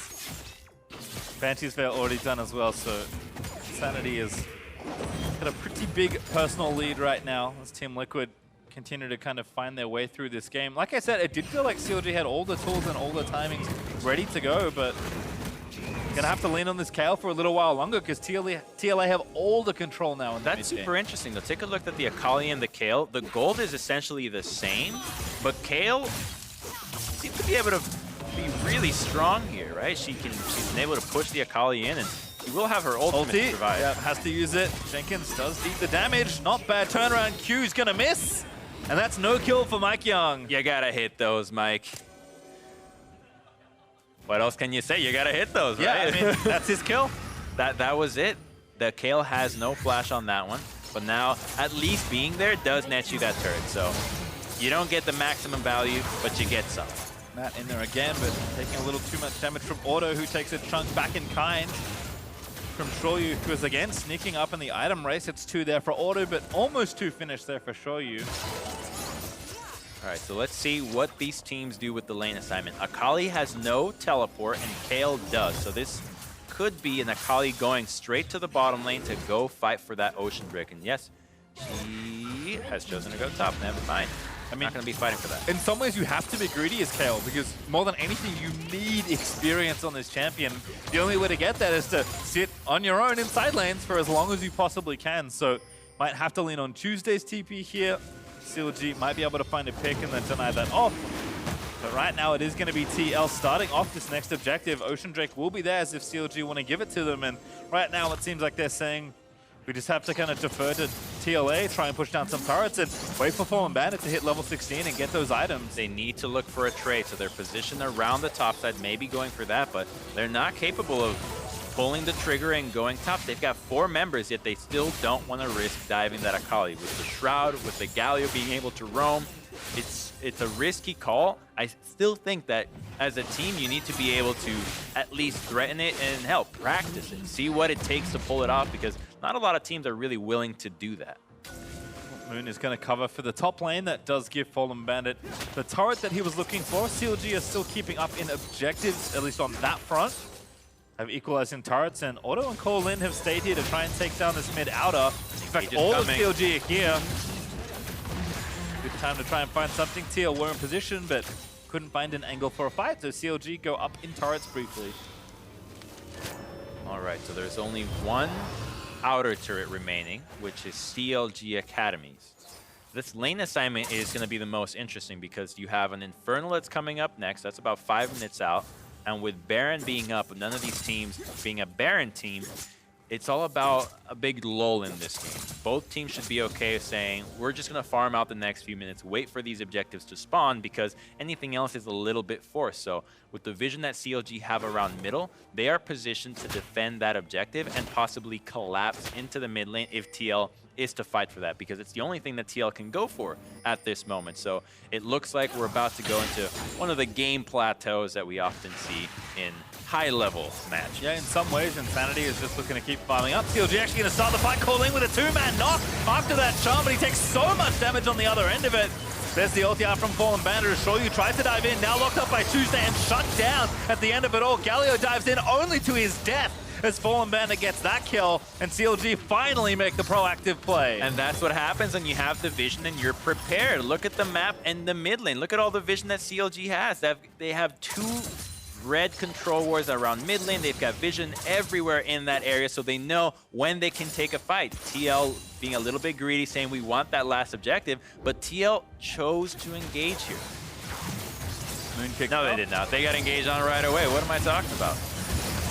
And I mean, they thought they could kill Rakan here, but again, that Kayle there, Shoyu dives in, and that means he's dead. But that's why you have that lane assignment that's super important, right? Your Lissandra can collapse faster than the Vladimir, even though she's not going to be able to really meet him head-to-head and push, and the Kayle has a lot of push pressure over the Akali. So this is where that scaling mage really comes into play, that they can just shove and roam back into the mid lane. So TL is going to have to reassess what they do around mid for now, and it's going to benefit CLG. You're going to have to accept that they have a time that is in the favor of their composition. And just deal with it, and you wait to set up the next play. You get the Baron, you get yourself another 7K power play like you did last time. I mean, that certainly will tip the balance of just about any game, but Crumbs, if TLA are giving time to CLGA, I would like to remind you, the long haul flight is almost over. Kayla's level 14. Oh, I just fell Fallen Bandit asleep. is approaching his third item. We see the Gunblade, we see the Nashas. Lichbane has been the third that we saw yesterday, so expecting that here for Fallen Bandit as well, but not long to arrive at the destination. We've fallen asleep and wake up to a beautifully served breakfast on our table trays. 2 levels away from 16 onto that Kayle. Already built up a bounty, and with the teleport, she's in a good position. You want her to be into the bottom lane because of the Baron that's coming up, but I think that the teams are going to be fighting for that Infernal first. So 1:14. Who sets up the vision there first will have control of that and should be the one to initiate the battle. See kind of what happens here, because both top lane is ready with the TP, but like we mentioned, Kayle doesn't want to leave the lane if she doesn't have to, and I think with the way the Baron went last time for CLG, they're certainly looking to be a bit more careful around that objective. And speaking of being careful, they're going to have to press tab because Shoryu just finished his QSS. That's going to be huge when it comes to dealing with the Lissandra. So Liz is no longer going to be able to do what she did in that last fight, where she just walks up to Kai'Sa, presses R, she's gone from the game, see you in 30 seconds. Not this time around. So CLG, if they don't know this, they might overcommit. I expect them to be very cognizant of this. So the way that they play around this is going to have to be really patient. Most likely trying to shoot for an ultimate onto the Lee Sin, or maybe even the Vladimir after he burns his clan. This is the fight they want to try and pick though. Tuesday caught by the Void Seeker, but the rest of CLG in that brush. The reason CLG are in this area trying to find a pick-off is there is an Infernal Drake for them to grab in just a few seconds. Instead, they look for the fight. Baron also up means they have to be careful balancing the big objective on either side of the map. And Fallen Bandit also joined the team, so splitting experience now among his teammates.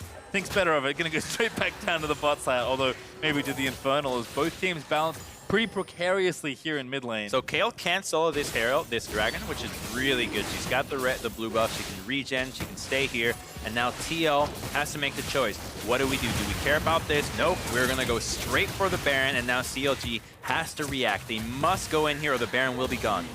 Getting low, there's the Drake over to Kayle. TP ready for Fallen Bandit, but they need to check the pit. Baron already so low. Moon immediately knows he has to try and get in there. They're going to try and go for the steal. Mike Young going to try and pick him off. It does go over to TLA as Insanity is able to grab the Baron, but here comes Kayle. Fallen Bandit. Don't see Jenkins. There's Auto getting collapsed on Shoryu. Takes down Moon. Auto again, forced to burn the ulti, but Insanity is starting out the fight. A massive Kayle does a lot of work, but TLA wipe the floor of the river with CLG Academy.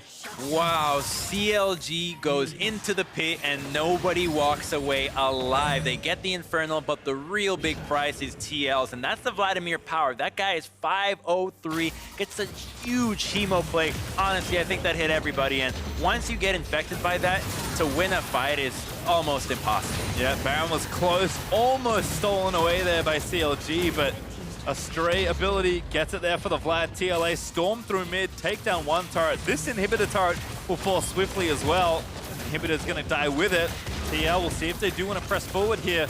Jenkins is pushing the bottom lane, so they are gonna back off and maybe just try and take a bit more, or go back and spend the money they just reaped from all 5 members of CLG. So in that Baron, Moon actually smited early. He goes in, drops the smite before time, and let's take another look at this. So the first ward from CLG Lin is a little bit off, and so they have to go a little bit further. Notice what happens, right? 1900, 959, drops the smite. Way too early out of Moon. He's not level 18. And so Vlad just cues it, finishes. Mike Young doesn't even secure it with his own smite, though. The junglers are all AFK in this one. But a 3-man Hemo play, and there's just no walking away from this one. Yeah, nice ult there again, but everyone piles in. Shoryu grabs the triple kill on the back end of the fight. And all over on that one as TLA once again skyrocketing towards those big Baron power plays. 6,000 right now. Had about 6,500 or so on the last one. So looking to break their previous record from game 1 as Insanity puts up numbers similar to his namesake, as that Insane Vladimir is numbers. taking over the team fights. And you know, that's kind of the problem that you have when you're running these compositions that don't have tanks. Like, Rakan is not a tank. You can't base check. You can't walk in, put vision safely. You just can't afford to take that damage, whereas someone like Galio, like Alistar, really has that ability. So when the meta shifts to carries in the top lane or carries in the jungle that are not building tanks anymore, it's the support's job to now be a tanky member. So a composition that has a Rakan typically ends up being more early game focused, and he's not going to be able to be the guy taking control of the vision, of the pressure, of the dark zones, or the bush, whatever you want to call them, later into the game. And now CLG Tuesday can't even look at where Vladimir is. Yep, that death cap again, 7,600 here. As you can see, Fallen Bandit, Transcendent Airlines has landed Crumbs, now level 16, just kind of looking for that third item to really get to that smooth point Well, of power. there's still for KL. jet lag. Still jet lag. That's the problem. You land, it's been a long flight. Breakfast maybe wasn't that great. Didn't drink enough water, probably. Didn't get that lift band. Got to land, get your luggage. You get slept through off custom. wrong. Oof. You took the wrong pill to go to sleep. Now you don't know where you are. And you're in game 2 of Academy MSI quarterfinals. You have to wake up. Fallen Bandit. I wonder if he's got his third item. I want to wake up from the 5-0 Vlad dream. That's a nightmare. Yeah, it certainly is. Well, there is the item for Fallen Bandit. So if CLG were planning to play to the KL scaling, they have gotten there, but not in the best of shape after a bumpy ride. Fallen Bandit going to get onto Jenkins. Jenkins immediately recognizes the situation and gets out of there. But still plenty of issues for CLG to try and contend with. And as you said, that 4-item 503 Vlad is the most prominent of them. You know, sometimes I look at Kayla and just think, she's strong because I have no idea what she's doing. She's moving so much that... It looks so cool! Right, she looks cool. You're like, what? Is that 2 abilities? Is that her passive? Like, what is that? So I know that that's what a lot of players actually think when they see a new champion. When they see a rework, you're all confused. Like, oh, is it just a murder machine? Like, what is going on here? I might as well just step away. But I think she's been out with a rework long enough. That's why we give him a buffer zone, get used to the champion before it's allowed into the LCS or the NA Academy MSI semifinals. There we go. Nailed it. Well, Fallen Bandit at least doing a good job wave clearing. That's what a ton of cleave does for you.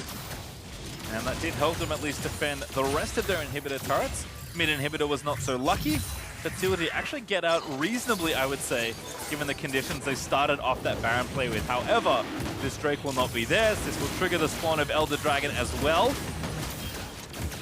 still plenty for Team Liquid to play around here. So whether TL wins this or CLG wins this, I think that CLG has shown that they can't deal with Vlad. Vlad is definitely a big problem here. The lane matchup is not going in the way that they would have hoped, right? Because Lissandra was not able to find the roams, the LeBlanc was not able to find the roams, the Vlad always hits the power spike into the team fight. So moving forward, I think we're going to see a big change of compositions just because Vlad would most likely be taken out. It's been too obvious now that 2 games back-to-back, the guy hasn't even lost this entire split on Vlad. You might as well get rid of it. Yep, not looking to lose this game either as Jenkins finds Moon with that little mini stun. Moon forced up hot, well done to Matt in the front line, buying time. Jenkins dives in there, but Galio going to be escorted to the fight. Insanity again with a hemo flank, finds the flank, goes to the pool, and is trying to blow them all up here. CLG, no chance here in this fight. Fallen Bandit dead as Shoryu's on a rampage. 1 kill here and there, but not enough as Team Liquid find all 5 kills again. Yeah, so about that Vlad ban. Case in point, There it if is, there was yeah. ever an argument to ban the Vlad, it's that, because that's a game-winning team fight there for Team Liquid Academy, looking to go 2-0 up here in the quarterfinals. Nexus turret number 1 will dissolve into rubble. The second one will follow shortly after, and with a 1,000 gold bounty and 7 kills to his name, Insanity will carry them to yet another victory. Super solid game out of TL, honestly. Like, the game plan worked 2 times in a row. Lots of team fight. Vladimir, Galio, Lee Sin, Kai'Sa. You got that 2 games in a row. And CLG, I think they had enough room to experiment and try it out and say, can we deal with it? Okay, the answer is no. Let's move on. So it's still not over. It's a best of 5, so you always have room to bring 3 games back to back. It's not that hard, but you do have to ban the champion that has been messing with you. I think for me, one of the little warning bells is that CLG looked really good in game one. They had their plan, they fumbled kind of in the mid game and gave the game back to TL, and then it was close to end it out. I feel like in this game, CLG had some chances and lost them a little bit earlier than the last one. So if you're following the trend of the series so far, CLG are just kind of getting worse at defending the aggression that TL are throwing at them. So definitely not where you want to be, but we will recap the game here, starting things off with the Rift Herald fight. We'll take a look at that replay in just a moment. This was kind of the first interesting fight of the game. Yes, interesting is one way to put it. So it starts off by everyone fighting for that Rift Herald, and Matt gets to come in. But a really nice Emo play out of the Vladimir is going to scramble CLG. We're going to say that a lot in these replays. Yeah, the Emo play out of Vlad. So Mike Young does get to live, and even though CLG do get a 2-for-1 trade, they don't get the Herald, which is the objective they wanted in the first place. This is coming off out of trading for another thing that happened in another part of the map. I believe it was a dragon. And so if you can't take that Herald, come up with a tower in response, the kills are not a big a deal. Yeah, like I was trying to get at, there just wasn't the same level of control here for CLG. TLA maybe stumbling here and there, but I feel like in general their early game went much smoother, which is good when you're playing against a champion like Kayle. Fast forward to the mid game though, at 22.5 minutes in, we'll have a mid lane fight of CLG. This was one of the moments where it felt like they were making stuff happen. Yeah, this was great. The flash quickness out of Rakan is able to lock down the Galio. You know that he's squishy, and Galio gets really strong, and this is when Lissandra was still really powerful. Unfortunately, this was the only time that we saw Lissandra go and ult somebody else that wasn't Vladimir early in the game. We needed to see that happen off cooldown. We want to see Lissandra affect the rest of the map, not just into the mid lane. And of course, who is notably absent from that fight? Vladimir. As we'll watch this last replay, 27 minutes in, the Baron fight that turns the game on its head for TL. The Baron seal is close, but the fight that follows is absolutely not. And it's because it starts as a 4v5. The Kayle is not there yet, and a really nice kick out of Mike Young not only gets Lissandra, but the Rakan out while his quickness was on. So it's all a matter of turning onto the Aatrox. And then Vladimir, they didn't even know where he was. Well, actually they did. I meant the Akali. He's down there with the Shroud. Vladimir gets to go in with a 3-man Emo play. And when you have an assassin that has amplified damage, that can heal and turn stealth, and then he has a Galio ultimate on top of him, it's just way too much to deal with. I think TL has shown what they're good at. CLG needs to respond now. Have to agree. And it's just fun. I mean, this is 2 days in a row where we've seen some really juicy, like, second part Akali ultis. Normally, like, one person dies and like they do some cool outplay and it's cool. Look at that graph. But you don't get this. Multi-damage fights here is, yeah, that graph kind of tells the story of the game. CLG were ahead and then they were not. Yeah, it was a 3.1k lead at one point, which is really nice, honestly, when you're 20, say 5 minutes in, but it was that Baron fight that I think really swung things into TL's favor, and they just ran off with it. Even at the end, you have a massive spike. I think that was that team fight at the end, just saying like, you're out, we're gonna take the next. Again, Insanity takes the game into his hands, Emo plagues everyone, and that's pretty much the fight that ends the game there for TLA. So I agree, Crumbs, certainly expecting some draft changes there. He didn't get it that often after going on a run with the champion in the regular split, so I am surprised to see CLG left it open twice. It's a pride thing, right? Like, you have your players, and then they lose game one, and then you're the coach, and you get told, okay, I want to ban, you tell your guys, I want to ban Vladimir, and your players say, no, we misplayed. Trust me, we misplayed. We got this next time. And as a coach, you got to trust your players. So you say, all right, I will trust you with what you're telling me. Let's not ban it. Third strike. Third strike is enough, though. Then you pull the plug. All right, well, with 2 games down, Team Liquid Academy are 1 game away from pulling off the sweep. We'll see if they can pull it off after the break.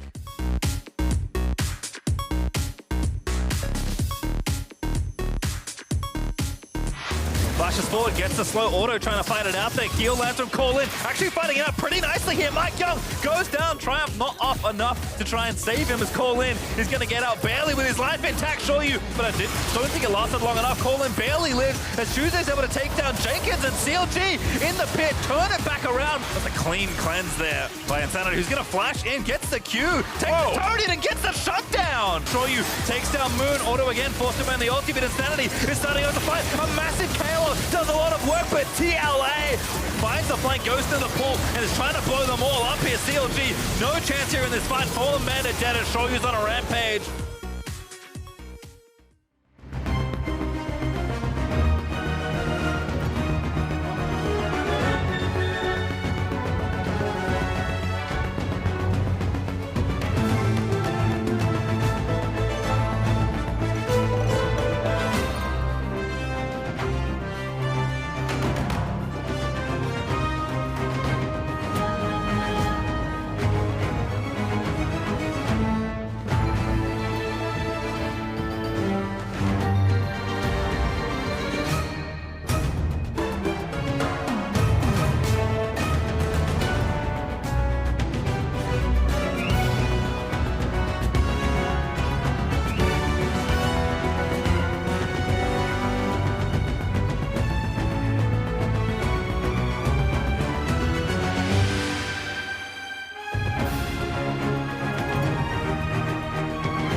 Hey,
look, you made it! And just in time for Game 3 of CLG Academy versus Team Liquid Academy.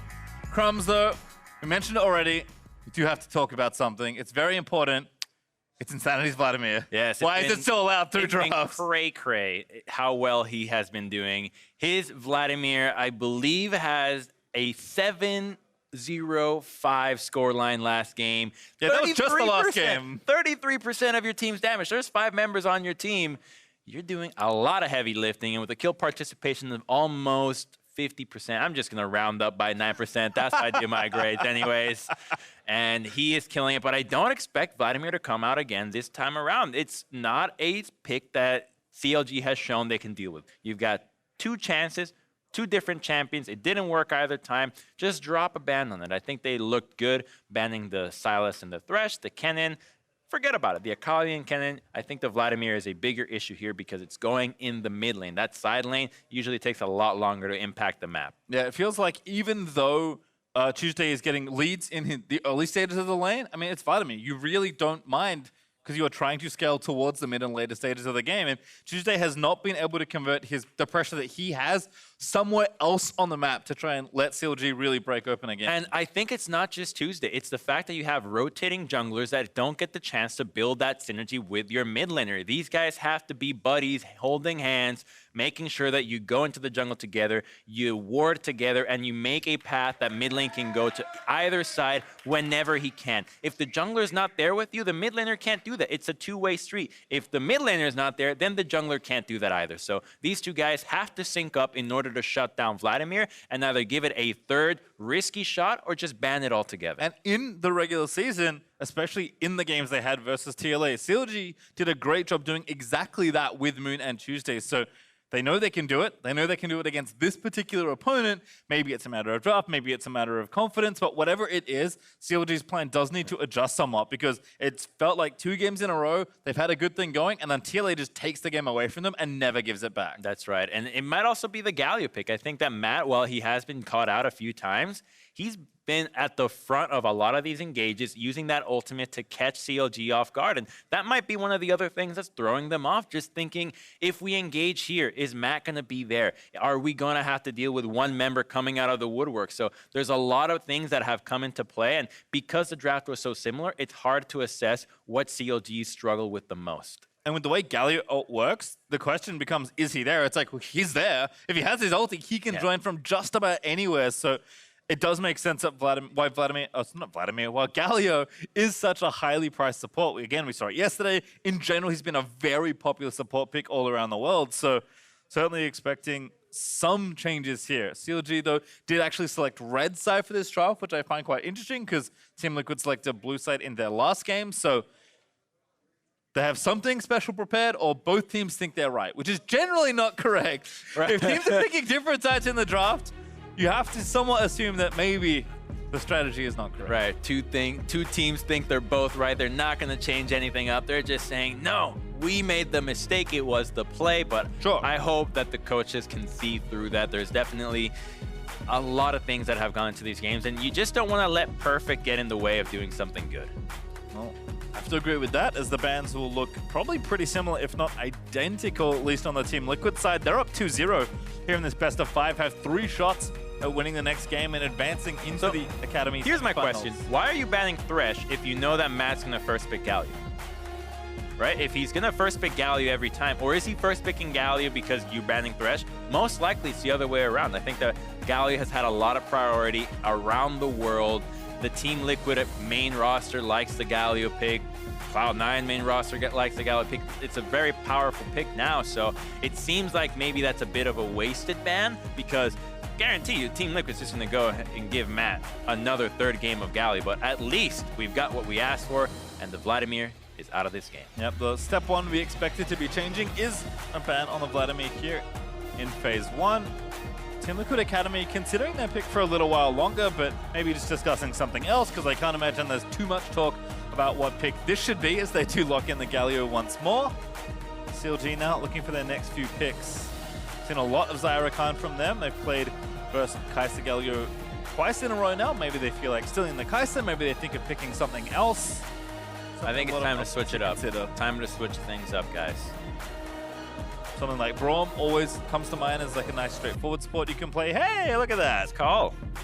I mean, another benefit to switching things up after 2 games back-to-back is that both teams already have a feel for how good each player was on that champion. You don't necessarily, you're not going to play bad, and then suddenly 3rd game on the same champion, you're amazing. That's usually not how it works. So if you're struggling a little bit, you don't want to let the enemy onto your style that 3rd match. So a complete change of pace will definitely help. And so when you have Otto now capable of being the scale champion himself, being that Ezreal, it's definitely the right direction for what CLG needs here. Huge comfort pick as well for Otto. So it seems like CLG's bottom lane is just defaulting to what they know here with Braum and Ezreal. That does leave the Lissandra door open for Team Liquid Academy, and they will take it here. And Jenkins almost always takes cannon when it's up, so they'll at least give the pick some consideration. Okay, so if I'm CLG here, I want MikeYeung on Lee Sin, all right? I think that while he's been putting so much pressure, he has had some mechanical misplays that I'm comfortable dealing with. I don't want to see a Nocturne, though, and I don't want to see a Sivir, because this is a just run straight at you comp that's missing a lot of physical damage. So Sivir is a nice ban here, and if Shoryu is confident, this could even be Vayne time. Ooh, always love some Vayne. Again, you mentioned the main team there for Team Liquid. Doublelift has been putting in Vayne games both on stage and on stream, as there's Zoe going to get taken away from Tuesday. And my issue with the Yorick pick so early on is that you're essentially saying, we're going to be weaker team fighting than you already. We're going to be going a little bit more towards a split push. Let's go right away. So now CLG has to pick a strong wave clear into the mid lane, because you have Ezreal that's not that powerful with the wave clear. So you need to mold your composition in that way, and Team Liquid starts addressing it differently. So they were thinking, they're going to go poke, we get rid of the Zoe so that they don't have Zoe Ezreal, which is a really nasty combination, and same thing with the Syndra. So really smart out of them, making sure that the champions that have a good matchup into the Lissandra, as well as wave clear and engage, are off the table. Curious to see what the pick is here for CLG, because a lot of jungle bans are left off the table this time around, so something like Nocturne is up. We also think about the Lee Sin. You said you wouldn't want to see Mikeyoung on something like Nocturne, so CLG might feel like taking it now. Instead, they will take Cassio, which can be flexible, but pretty unlikely given the champions already shown. Yeah, I mean, given the champs we've seen, yeah, I have to agree. But now, what's the pick that Mikeyoung is going to go? 3 games of Lee Sin make a lot of sense. I think it's a good pick into the Ezreal. You have a lot of opportunity to outplay, especially kicking him back and making sure that he doesn't escape, even once he has that Frozen Fist. But the Nocturne means that if you're capable of coordinating your plays with the Kennen and the Lissandra, you're so filthy, and you shut down the split pushing against the Yorick really easily. However, that does mean your early game, the things that Mikeyoung was doing in games 1 and 2, he's not going to be capable of doing that again. Feels like compositionally, Nocturne is the pick. Also, Jarvan's been banned every game, so maybe he just goes to Jarvan, which is likely more recent comfort for him. That will be the lock-in here for Team Liquid Academy. And that pick is really good against Cassiopeia because she's not an escape champion. So all you need to do is flash ult, and then you can EQ out, and she's stuck in a place that is do or die for her. So it's really nice to put a lot of pressure early into the map, and it helps you with the team fighting. I like this change of pace because, like we saw in games 1 and 2, he wasn't hitting the best of Qs. So making sure that he has something that still assists in the early game while making that late and mid game easier is a good call from the coaching staff or whoever is asking for the jar. And you asked about it, and Moon does deliver. It makes sense. CLG have their back against the wall. You need some sort of confidence game here to get your way through what for CLG, if they want to win, will be an extremely long series. Go to what you know. We've seen the Ezreal for Auto, and now we see the Evelynn for Moon. So Evelynn is a super fun champion to play with. First of all, turn off the voice line. She's definitely very out there. She's an eccentric character, but she does need to wait until level 6 so you hit your stealth power spikes. That's what Mikeyoung is going to be trying to abuse. He has the option to be very aggressive and try to invade and kill Eve, because she has to use her charm on the minions to get those jungle creeps going. So a lot of pressure on Mikeyoung here to make this early game work, but once they hit 6, it's going to be the Moon show.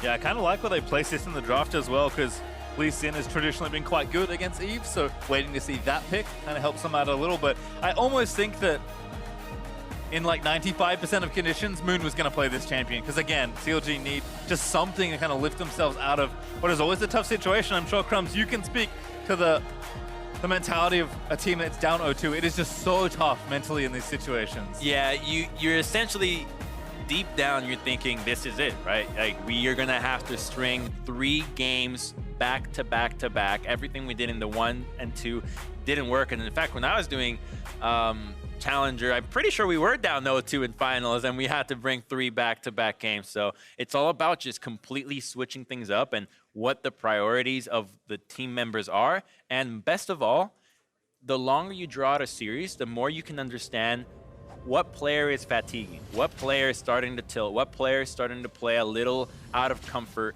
and taking advantage of that by targeting them with your bans, targeting them with your picks. So it might be a bit too late out of CLG here, but I do like that on game 3, you bust out the Evelynn, you bust out that secret, hidden, whatever you want to call it, the signature pick out of Moon, and he's the veteran, so he should know what to do in moments like this. Well, here is a change from CLG. Colin actually has Oracle's Lens, so started Red Trinket, and they did see that ward that's in the brush that Auto just walked over because both supports race to get vision of the area. So curious to see what happens if they're just going to sweep out one ward and maybe take a little bit of early XP and gold, or if there's a even better plan coming up here for the Braum. Even better, because there's Eve. Oh, unintentional. Unintentional freak. Now, hate to see that happen. Unintentional freak. We love you, Dave. All right, Matt and Shroy, you also fancying a change up here. That is the ward going down. That's late invade for CLG Academy was the answer. And that's pretty good, but now Galio, Lucian, and Jarvan are collapsing. Jarvan is garbage level 1, and Braum is one of the very best. So this is gonna be so scrappy. 3v3, Matt with a taunt finds one only. Auto cleanses it off, and now the fight's gonna start. Matt getting them low, ignites are down. Moon getting chunked out of the fight a little bit here. Braum passive, not proccing on Mike Young. Auto just trying to keep layering Qs in because he's happy to at least collect the money. Yeah, he's got the power, the little potion that makes him stronger, and I am surprised that CLG did not choose to be a little bit more aggressive out of that. You don't have the Ignite, so maybe that's why, but Braum passive level 1 is so strong, and all this does is it hurts Evelynn so much. Now she has to jungle all by herself, and while she does have that regen, she's going to be a lot slower. Mike Young already finished his first camp, and he's not skipping a beat, already going for the invade against Moon. Yeah, Moon does have Smite, but he's going to not have to use it. Barely gets it, but Mike Young flashes in with the red buff, slapping Moon down. Electrocute proc, a good Smite there on the wall for a bit of extra health, and that will mean Moon is out safely, but forced immediately out of this side of the jungle.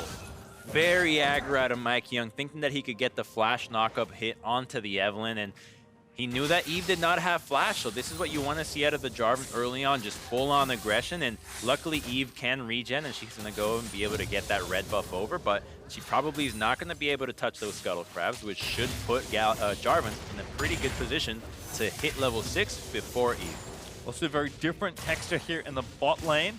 But Lucian this time for sure you alongside the Galio with Braum Ezreal after that early start. Certainly Lucian is ahead, which you kind of would expect anyway. Mike Young also going to revisit this side of the map. He took the Scuttle Crab, he's going to take the Gromp, and he did leave a small wolf in there as well. So Moon has been starved of camps in this early stage of the game. You can see trying to get those Raptors down, but still only level 2. So Mike Young going to have free reign of the jungle in these opening minutes. That's a really good choice out of Mike by going to the Gromp, because you know that Evelynn is most likely not looking to play an invading role because she has no flash, because she's weak early on. So by going and getting counter jungling down in a side where she's going to go. Double taunt, Justice Punch, auto low, no flash on the earlier exchange, remember, but Matt's Ignite was also used. He'll get stunned actually up by the Braum, but Auto can't really step back forward to take the fight. And this is what you can do when you know that the jungler is essentially useless early on. You can just be as aggro as possible. Nothing's going to happen, and Jarvan has full control, looking for something tough that I doubt you can dive that Yorick, but what you can do is wait for Evelynn. He's ready for the Krugs, I think. If nothing else, he took the Scuttle Crab. Look at Now that. he's going to take down the camp. Okay, we saw it. And again, Jenkins is pushing. We know Moon can't face check Mike Young. He's still only level 2 on this Eve. Oof, that This really is a good sucked. Nunu cosplay from this Jarvan, taking all the camps away. Not Disco Nunu. No, this is the good Nunu. The Nunu that runs in your opponent's jungle and steals all their camps. And he gets scouted. Now they know he's 2 in the bot side. Oh no. Things are not looking good for Evelynn. And so think about what Mike did here.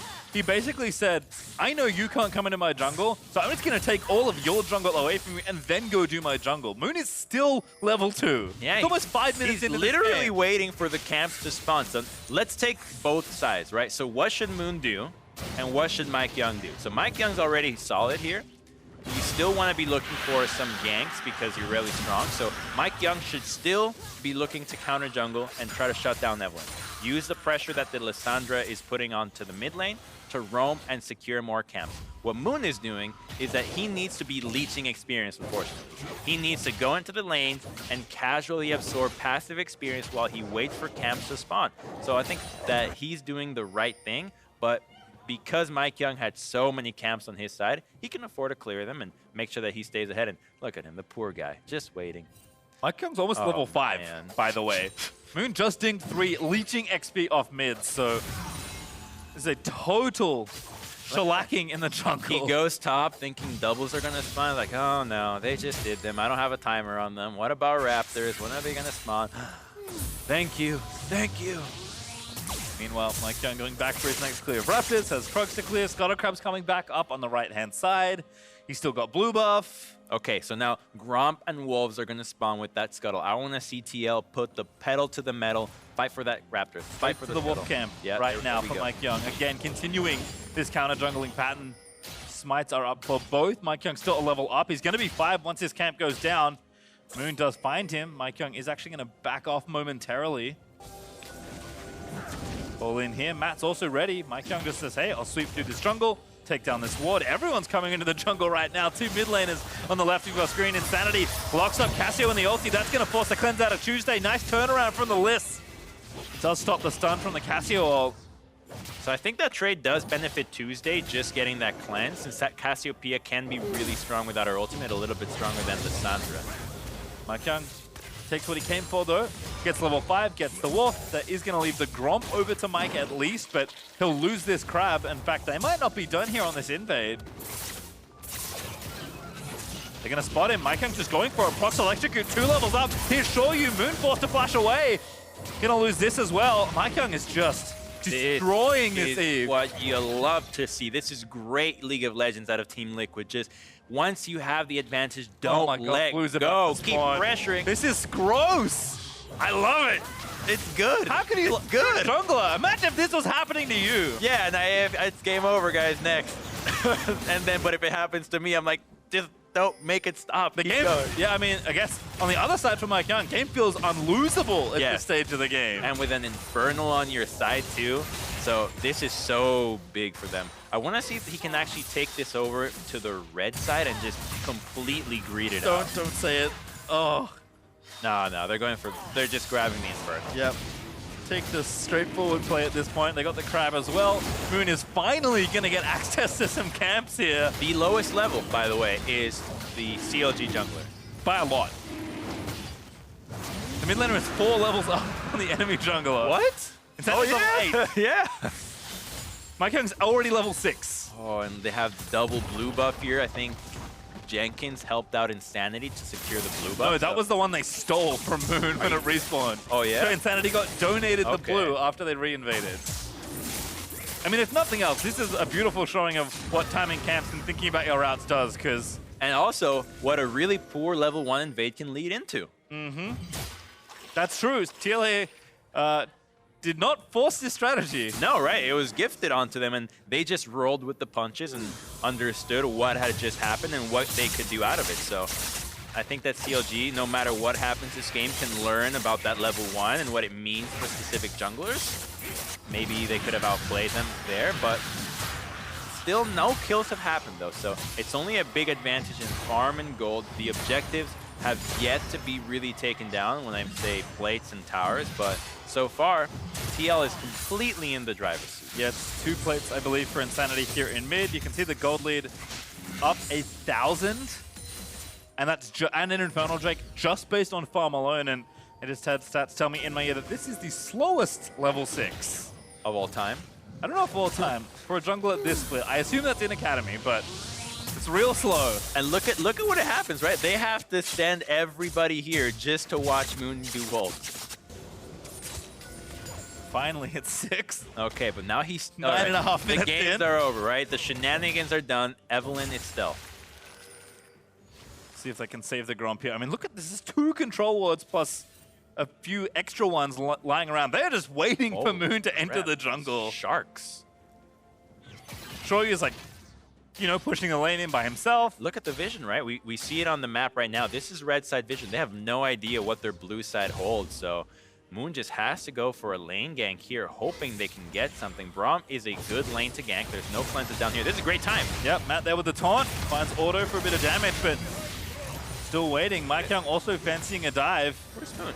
Oh, they think they're going to get Doe. He's going to counter this. His Insanity though as well. He's level 9. And there they go. Matt gonna charge in, gonna try and tank up Tauragu to start things off. First blood still on the table. Mike Young gonna dive in, smite down Moon. First blood for Shoryu. Second blood over to Mike Young. And Auto's gonna be third blood as TLA execute the dive. Tuesday roams down, gonna find himself 1 kill. Mike Young gonna be the second. Flag and drags out, flashes out, but the poison is enough to give Tuesday the double. And that is kind of what CLG would like. The fact that they can walk away with a good trade means that they're finally able to get some gold in their pockets. And now Cassiopeia, the carry, is now with 4 stacks on that Dark Seal. Fallen Bandit gets some more gold. So it's a really nice counter out of CLG. And I think that TL made their stay into the bottom lane so obvious that CLG just said, you know what, let's just go down here, see what happens. It looks like they're poised for a dive. Let's take another look at how this play went down.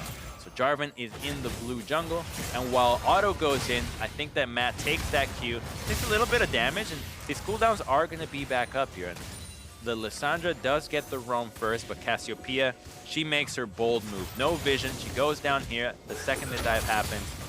Good Braum ultimate.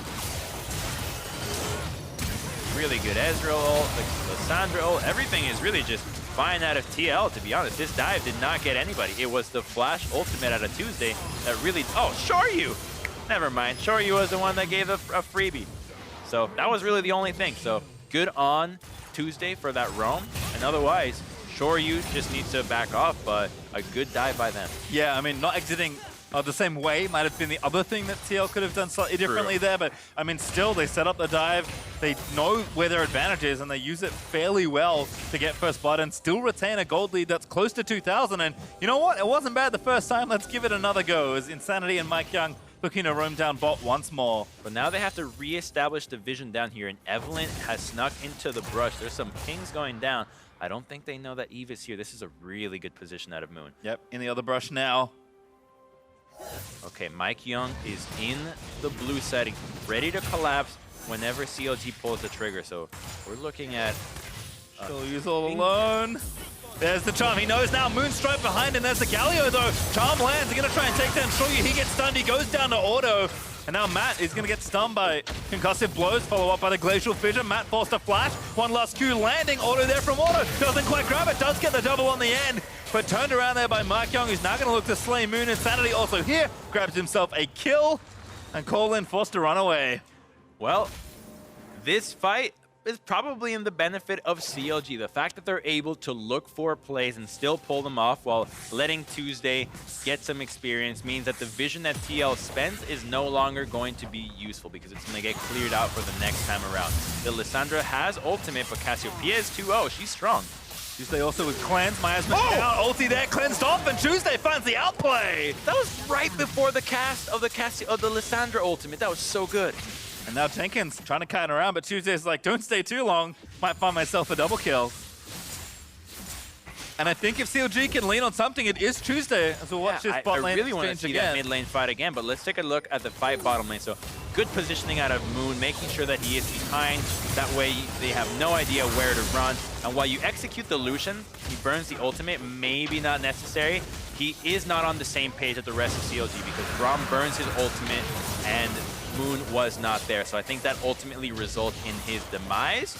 But as we saw on the screen, TL does walk away with a Cloud Drake at the end. So I think this is going to let us see this 1v1. Let's see what the micro-intensive play looks like. So again, lots of juking. Insanity finds a claw. I want to see the Lissandra ultimate. Where does it go off? Very soon. Ulti. Oh my goodness. Yep. Yeah, as soon as the ultimate happened, Tuesday read it. Like, I don't know if that's perfect timing, that's experience, whatever it is, it was awesome. Do it again. Yeah, great reactions. I think for me, as watching that back, the part that seems somewhat unfortunate for Insanity is that when he went to cast ulti, which forces you to face the enemy champion, Yeah. Tuesday ulti's like, oh man, I just got stunned while trying to ult you. And Tuesday now with 3 kills. Like I said, if you're going to lean on someone here for CLG, despite the lead still being there for TLA, Cassio is a champion that can take over games. Tuesday clearly comfortable on the pick. We'll see if he can use his lead to convert this time around, because he has had leads in these last 2 games, but nothing like this. She really is. Knocked with a cleanse, and the fact that the TL AD carry is short range in Lucian means that Cassiopeia will be able of dealing damage to every single member on TL. So the fact that she's such a good anti-dive champion means that she's a perfect pick here, and it's going to be all about him being able to pull off what he just did against Linsanity, but against everyone else. Yep. Insanity, though, is still roaming it up.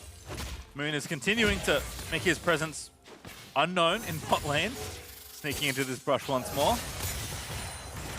I think Moon is counting on how aggressive Matt has been to hope that they dash taunt in and that he can go ahead and clean up, but he can't waste too much time down here because they'll know that the jungle camps have not been taken, or that he's soaking experience out of the lane. You already see that auto. He's 1 level down, and the longer that Eve stays here, the worse that gets for Ezreal.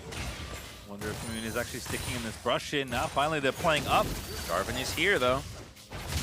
That's the stun. Oh, Moon actually backed off. Would not have been a bad time to go, but as you mentioned, MikeYeung is also here. Still, oh, the gold showed. I think they showed, yep. Call in. The second you proc that Targon's, you can see that it goes over to the Evelynn, and those are the little minutiae that you always have to be aware of when you're dealing with stealth champions or anybody that's trying to be sneaky. Yeah, a lot of things don't show, like Sejuani is the one people always think of with the passive. That one doesn't show, actually, if you can't see the Sed, but that one certainly did. Yeah, I learned that recently. Huh. You think it does, because, I mean, yeah, it looks so we used obvious. to spectate him, and it's like, hey, look, it happened, but it's not what the enemy sees. You're not trolling your top laner when you go top to gank from Fog of War. If I'm ganking my top laner, I'm trolling him already. As Insanity clears up the wave, MikeYeung might fancy a dive here, but Tuesday has his sums ready to go and the ulti, so not sure I like it that much. Rift Herald instead will be channeled. Don't think this charge is enough to take down the turret, but a few more autos should be. That will be first turret over the TLA for the first time this series, I believe. Matt finds a taunt on to call in, knock up follows. Missing that Q, but there's the dunk in from J4, and that's a kill for Matt. That looked almost too easy. They're just like, all right, we'll kill you. Okay, thanks. Life for support sometimes on Tuesday. A bit of an early cleanse, still got caught by the root. Was forced to flash out of there. Looking for a second turret here at TLA as Shelly did get off the secondary charge. Moon caught barely on the edge of that taunt, and now Shoyu gonna balk his way in there. Flashes in, that's Moon. Ooh, got out from under the auto by flashing over the wall. Turreted 4 though, so TLA still building leads as Jenkins looking for a 1v1 solo kill. Burst Yorick with the Maiden up. Wow. That's not how that's supposed to go. It's supposed to be Yorick's favor, but Jenkins now putting the split pushing to an end, and CLG is gonna have to think real hard about how they get back into this game because it's not looking too hot for them. Even though it's a 3K difference, the advantage is definitely in TL. Yeah, I'm glad we're here because this is the one I wanted to see. Okay, so he reads out for the tower, takes so much damage, and you just don't expect that Kennen's gonna be able to dispatch so many minions and ghouls all at once. But the AoE from the ult was enough. The Maiden falls after. And Jenkins collects himself a solo kill. Now finishes second item as the Banshee's Veil is done. Shoyu will get donated the red buff. And there's an Ocean Drake up in 15 seconds. So Team Liquid still looking good. Up 3,000 gold. Looking to sweep the series. They're looking great. They were playing with the pressure in the jungle really well. And now it's about to use the team play that you have. Utilizing those globals. Utilizing the ultimates that lock people down. I'm looking at TL for punishing Tuesday right now. He doesn't have flash, he doesn't have cleanse. Matt has his flash. He has a taunt spell that can destroy Cassiopeia, and she's got a big bounty on her head. So TL has to have $ in their eyes, knowing that they can pressure Cassiopeia endlessly here. Only the Ocean Dragon is a big objective here, and CLG can't really take anything. Ezreal's not strong enough yet, even though he has completed the Frozen Fish and the Mirror Mana. He's going to need a few more items to make up for the discrepancy in items that the rest of the team have. We can see Ocean Drake done there for TLA. We know Moon is top side, but Jenkins does not know yet. Turret's still kind of low, so not a bad lane to gank. They can one-shot the Kennen if you can connect the charm. Well, there's the charm up. Or Moon, I think did land it. Now going to dive back in, but Jenkins turns on the ulti! Stun is enough to get the kill! Turret falls, but Jenkins is going to get himself out of there. Lightning rushes forward, looking for a follow-up stun. Mike Young is here as why, as the smite goes down, Fallen Banner going to get Dunkaroonied as Jenkins grabs yet another kill. I kind of feel bad for hyping up the Evelynn so much, but at the same time, I love how aggressive TL is getting. Cleanse off Insanity. Ulti, doesn't ult himself. Must have ulted someone already that cleansed it off. It was Auto. But now's Matt follows up with a taunt. Colin's the target. Jenkins rushes in. Justice Punch does connect. And that will be the kill over. Jenkins gets another kill. His third of the exchange is Auto running for his life. Kiting his way out. Good flash. Gets himself out from under the taunt that Matt tried to flash on top of him with.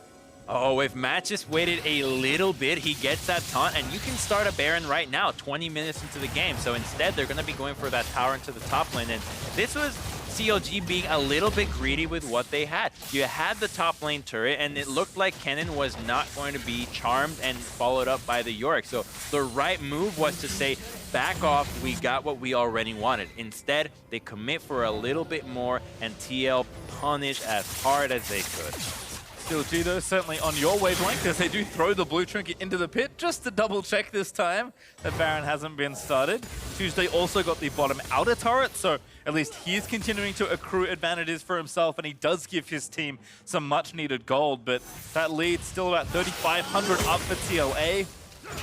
And you know, the hard part about being on a losing team in a game like this is that to make it back into the game, you essentially have to string together like 10 to 12 plays that are good, but that make very small advantages to make up for a very large one. Whereas the team that's winning, they just have to do like 3 and the game is over. So it's always frustrating to see that you have to do it again and again and again, and you win so little. Just one turret, really, that's all we get? Just one dragon, just one kill.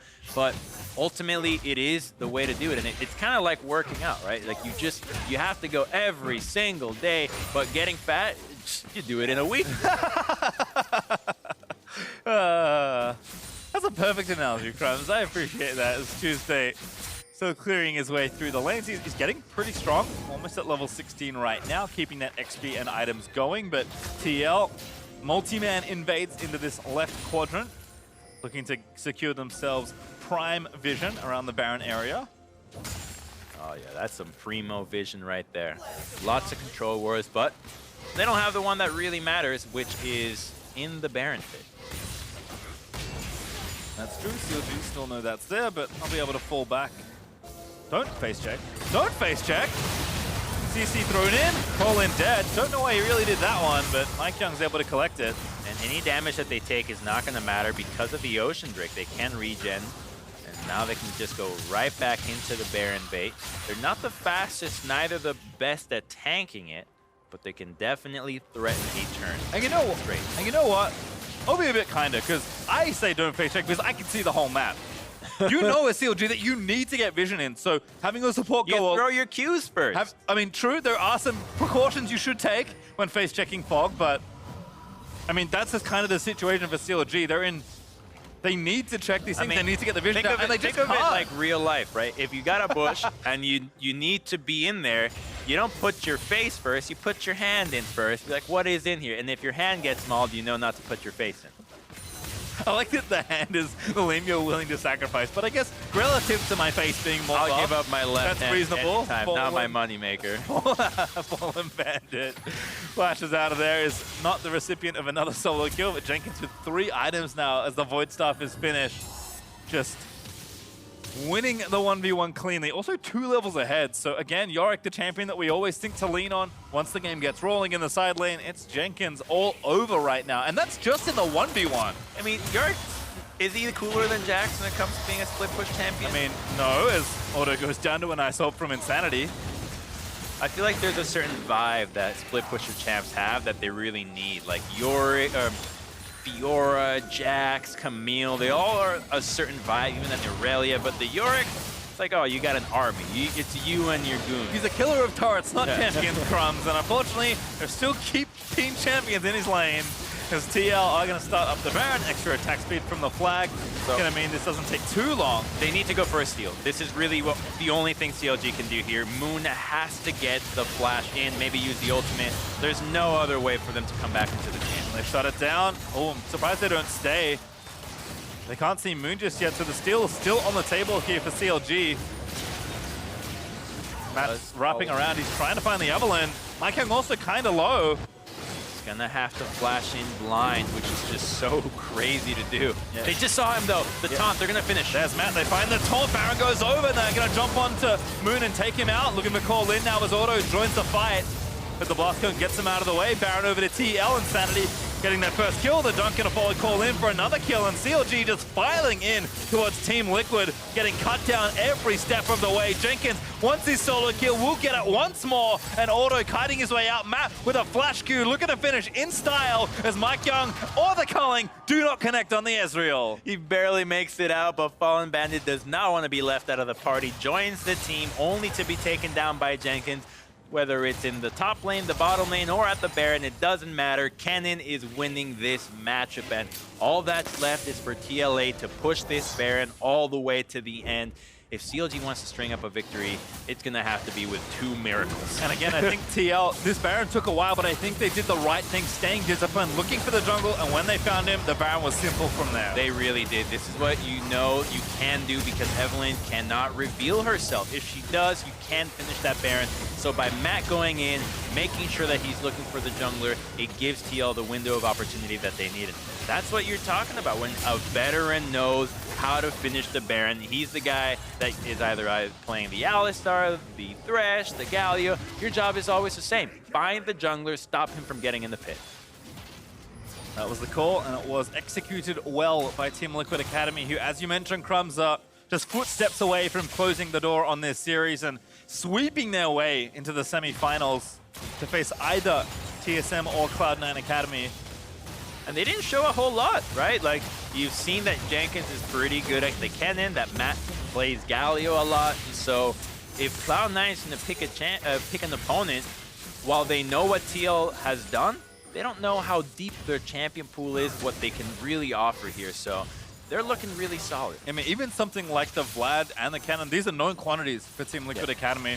We see Jenkins lean on Cannon all the time. As TL is trying to put the finishing touches on some of these inhibitor turrets. Nice dive starter. Galio in there. That's the combo we were looking for. As MikeYoung is going to go under the turret, but he loses only his GA. Jenkins dives in, gets a massive ult that rips almost all of CLG to shreds. They do find the 3 kills. They find the turret. They'll dive in and look for yet another one. And it's only Auto left alive to try and defend this onslaught. That was so decisive of TL, and I love to see that. You know you're strong. You know you can dive. Especially with the composition that you have and the teleport has come through, they're going for the throat. Yep, Jenkins looking to end the game. TP's back in again. It's only Auto left to defend it. Matt is going to zone him out. The turret will fall, and Team Liquid Academy will sweep their way through CLG and claim a spot in the Academy semifinals. What a great showing by these guys. They're happy. They know that they came here to play, and they did everything that they needed to do. The execution on the advantages that they got were there every single time. And this Game 3 was really a textbook of what happens when your jungler gets ahead and you can transition that into your lane. So just super well played out of TL. I feel like they powered up as the series went on. The first game, you know, a mistake really from CLG that got them the Baron, that got them back into the game, and it still felt like that game was close. And then game 2, they're up against the Kayle. They hit 16, they gets the items, and it's still fine. And then this game, CLG tries something at level 1, it does not work out, and MikeYoung delivers absolutely maximum punishment. Yes. Like, I've not seen a jungler just completely destroy another jungler in a professional game in quite a while. Maximum punish. It sounds like something from Mortal Kombat. It's kind of what it was. Right. You're surprised at the end that people are still standing. And at the end of this game, TL stand tall. CLG, unfortunately, their run ends here. They get to review it and just say, and what could we have done different in the first 5 minutes out of that match? So they know what they need to do. And as for TL, I'm really curious to see what this team looks like polished, because the first steps to getting good are securing your Baron and knowing what to do when the enemy makes a mistake. The enemy made a mistake and they delivered the punishment, and they did the Baron really well when it came down to multiple games, making sure it was never stolen. So they have quite a few fundamentals down, and I'm not surprised to see them do so well. I think that's what Mike Young was talking about. Doesn't matter what place you come in, as long as you know what you're doing, you can always take down any team. And impressive from a team that really did have quite an up and down season, clearly picked it up towards the end of things, and I think it's made a lot of difference here as they've entered themselves into playoffs. Let's recap the final game in just a few moments, though, here. Again, from minute one, after that invade, Mike King's like, oh, I know what to do here. Was that 4 levels up on the mid laner compared to the Evelynn? You just don't see that every day, except when I play League of Legends. And then I'm getting flamed. All right, 10 minutes in. Here's a bot lane tower dive. Let TL start to kick things off to grab that first blood. So this is the Lissandra. This is what we wanted to see out of CLG in Game 2 and TL pulling it off in Game 3. So it starts off with the Braum ultimate that you would have liked to see it in after the engage comes through in the tower dive, but nonetheless, Ezreal lands a nice little auto attack, but the key move is the Lissandra ultimate onto Eve so she can't ulti out. And now the Cassiopeia does drop a really nice ultimate, and I believe the Miasma is actually a little bit off that lets these guys flash out of here, or just get out. Anyways, she does get to clean things up, and that's as good as it was going to get for CLG from the position they were in before. Yeah, I mean, Tuesday had a couple kills, was looking good, got that 1v1 kill that Insanity tried for in the mid lane, but fast forward 10 minutes later, here's our next replay. In the top river here for Team Liquid, and everything goes right for them. And this is when they're already with a 2-man advantage. And while Lissandra does get taken down because she doesn't have ultimate, this is a Jarvan with a Galio ultimate and a GA. So when it comes to committing for him, you just gotta say no. And they go on a really big merry chase. The only thing I would have liked to see out of TL here is Matt holding on to the taunt just a little bit longer so that he can get the Ezreal and go for a 20-minute Baron. I'd like to point out, by the way, that I only noticed that Jarvan Galio does a thing that I've seen many times across the world right at the end when they dived that last turret. Right, all on top of each other. I mean, it's like, it's been played forever. Camille brutal Galio. for- Well, I didn't notice because the game was so one-sided before then. It's And I was like- like, oh, this is a combo. Because Mike Yeah. Young was just running around poking And people. then Kennen and Lissandra on top of that, and it's even nastier. Great. Well, to hear more about that victory, let's head it down to Riv and a member from Team Liquid. Thank you very much, gentlemen. Great cast on the day. I am joined by Matt of Team Liquid after they take down CLG Academy. Moving forward, semifinals on the horizon, a few more games to go. I have to ask you, the past 2 quarterfinals have kind of been a wall that TL hit. What allowed you guys to just crush it down this time and play so well? Well, I don't know if you saw, but we entered a little bit for the first 2 games, but I think we started getting to our groove. You know, we're all a little bit, you know, trying to get back into it. Me and Mike, we played on stage before. I think actually everyone on my team has played on stage before, but yeah, I think we're all just a little bit too excited, and yeah, we were able to show up a little bit better in the 3rd game. Absolutely. And what kind of steps did you guys take to ensure that playoffs would go a little bit smoother, and what are you going to be doing moving forward? I mean, for practice, we've been doing really good. I think our preparation, how we just draft and how we talk as a team, you know, recently we've just been, all 5 of us have been talking over drafts, you know, talking over our scrims. You know, this is probably like the closest I've ever felt to like my teammates before and any team I've ever played with. You know, we're all really close with each other. We're all really happy to be playing with each other.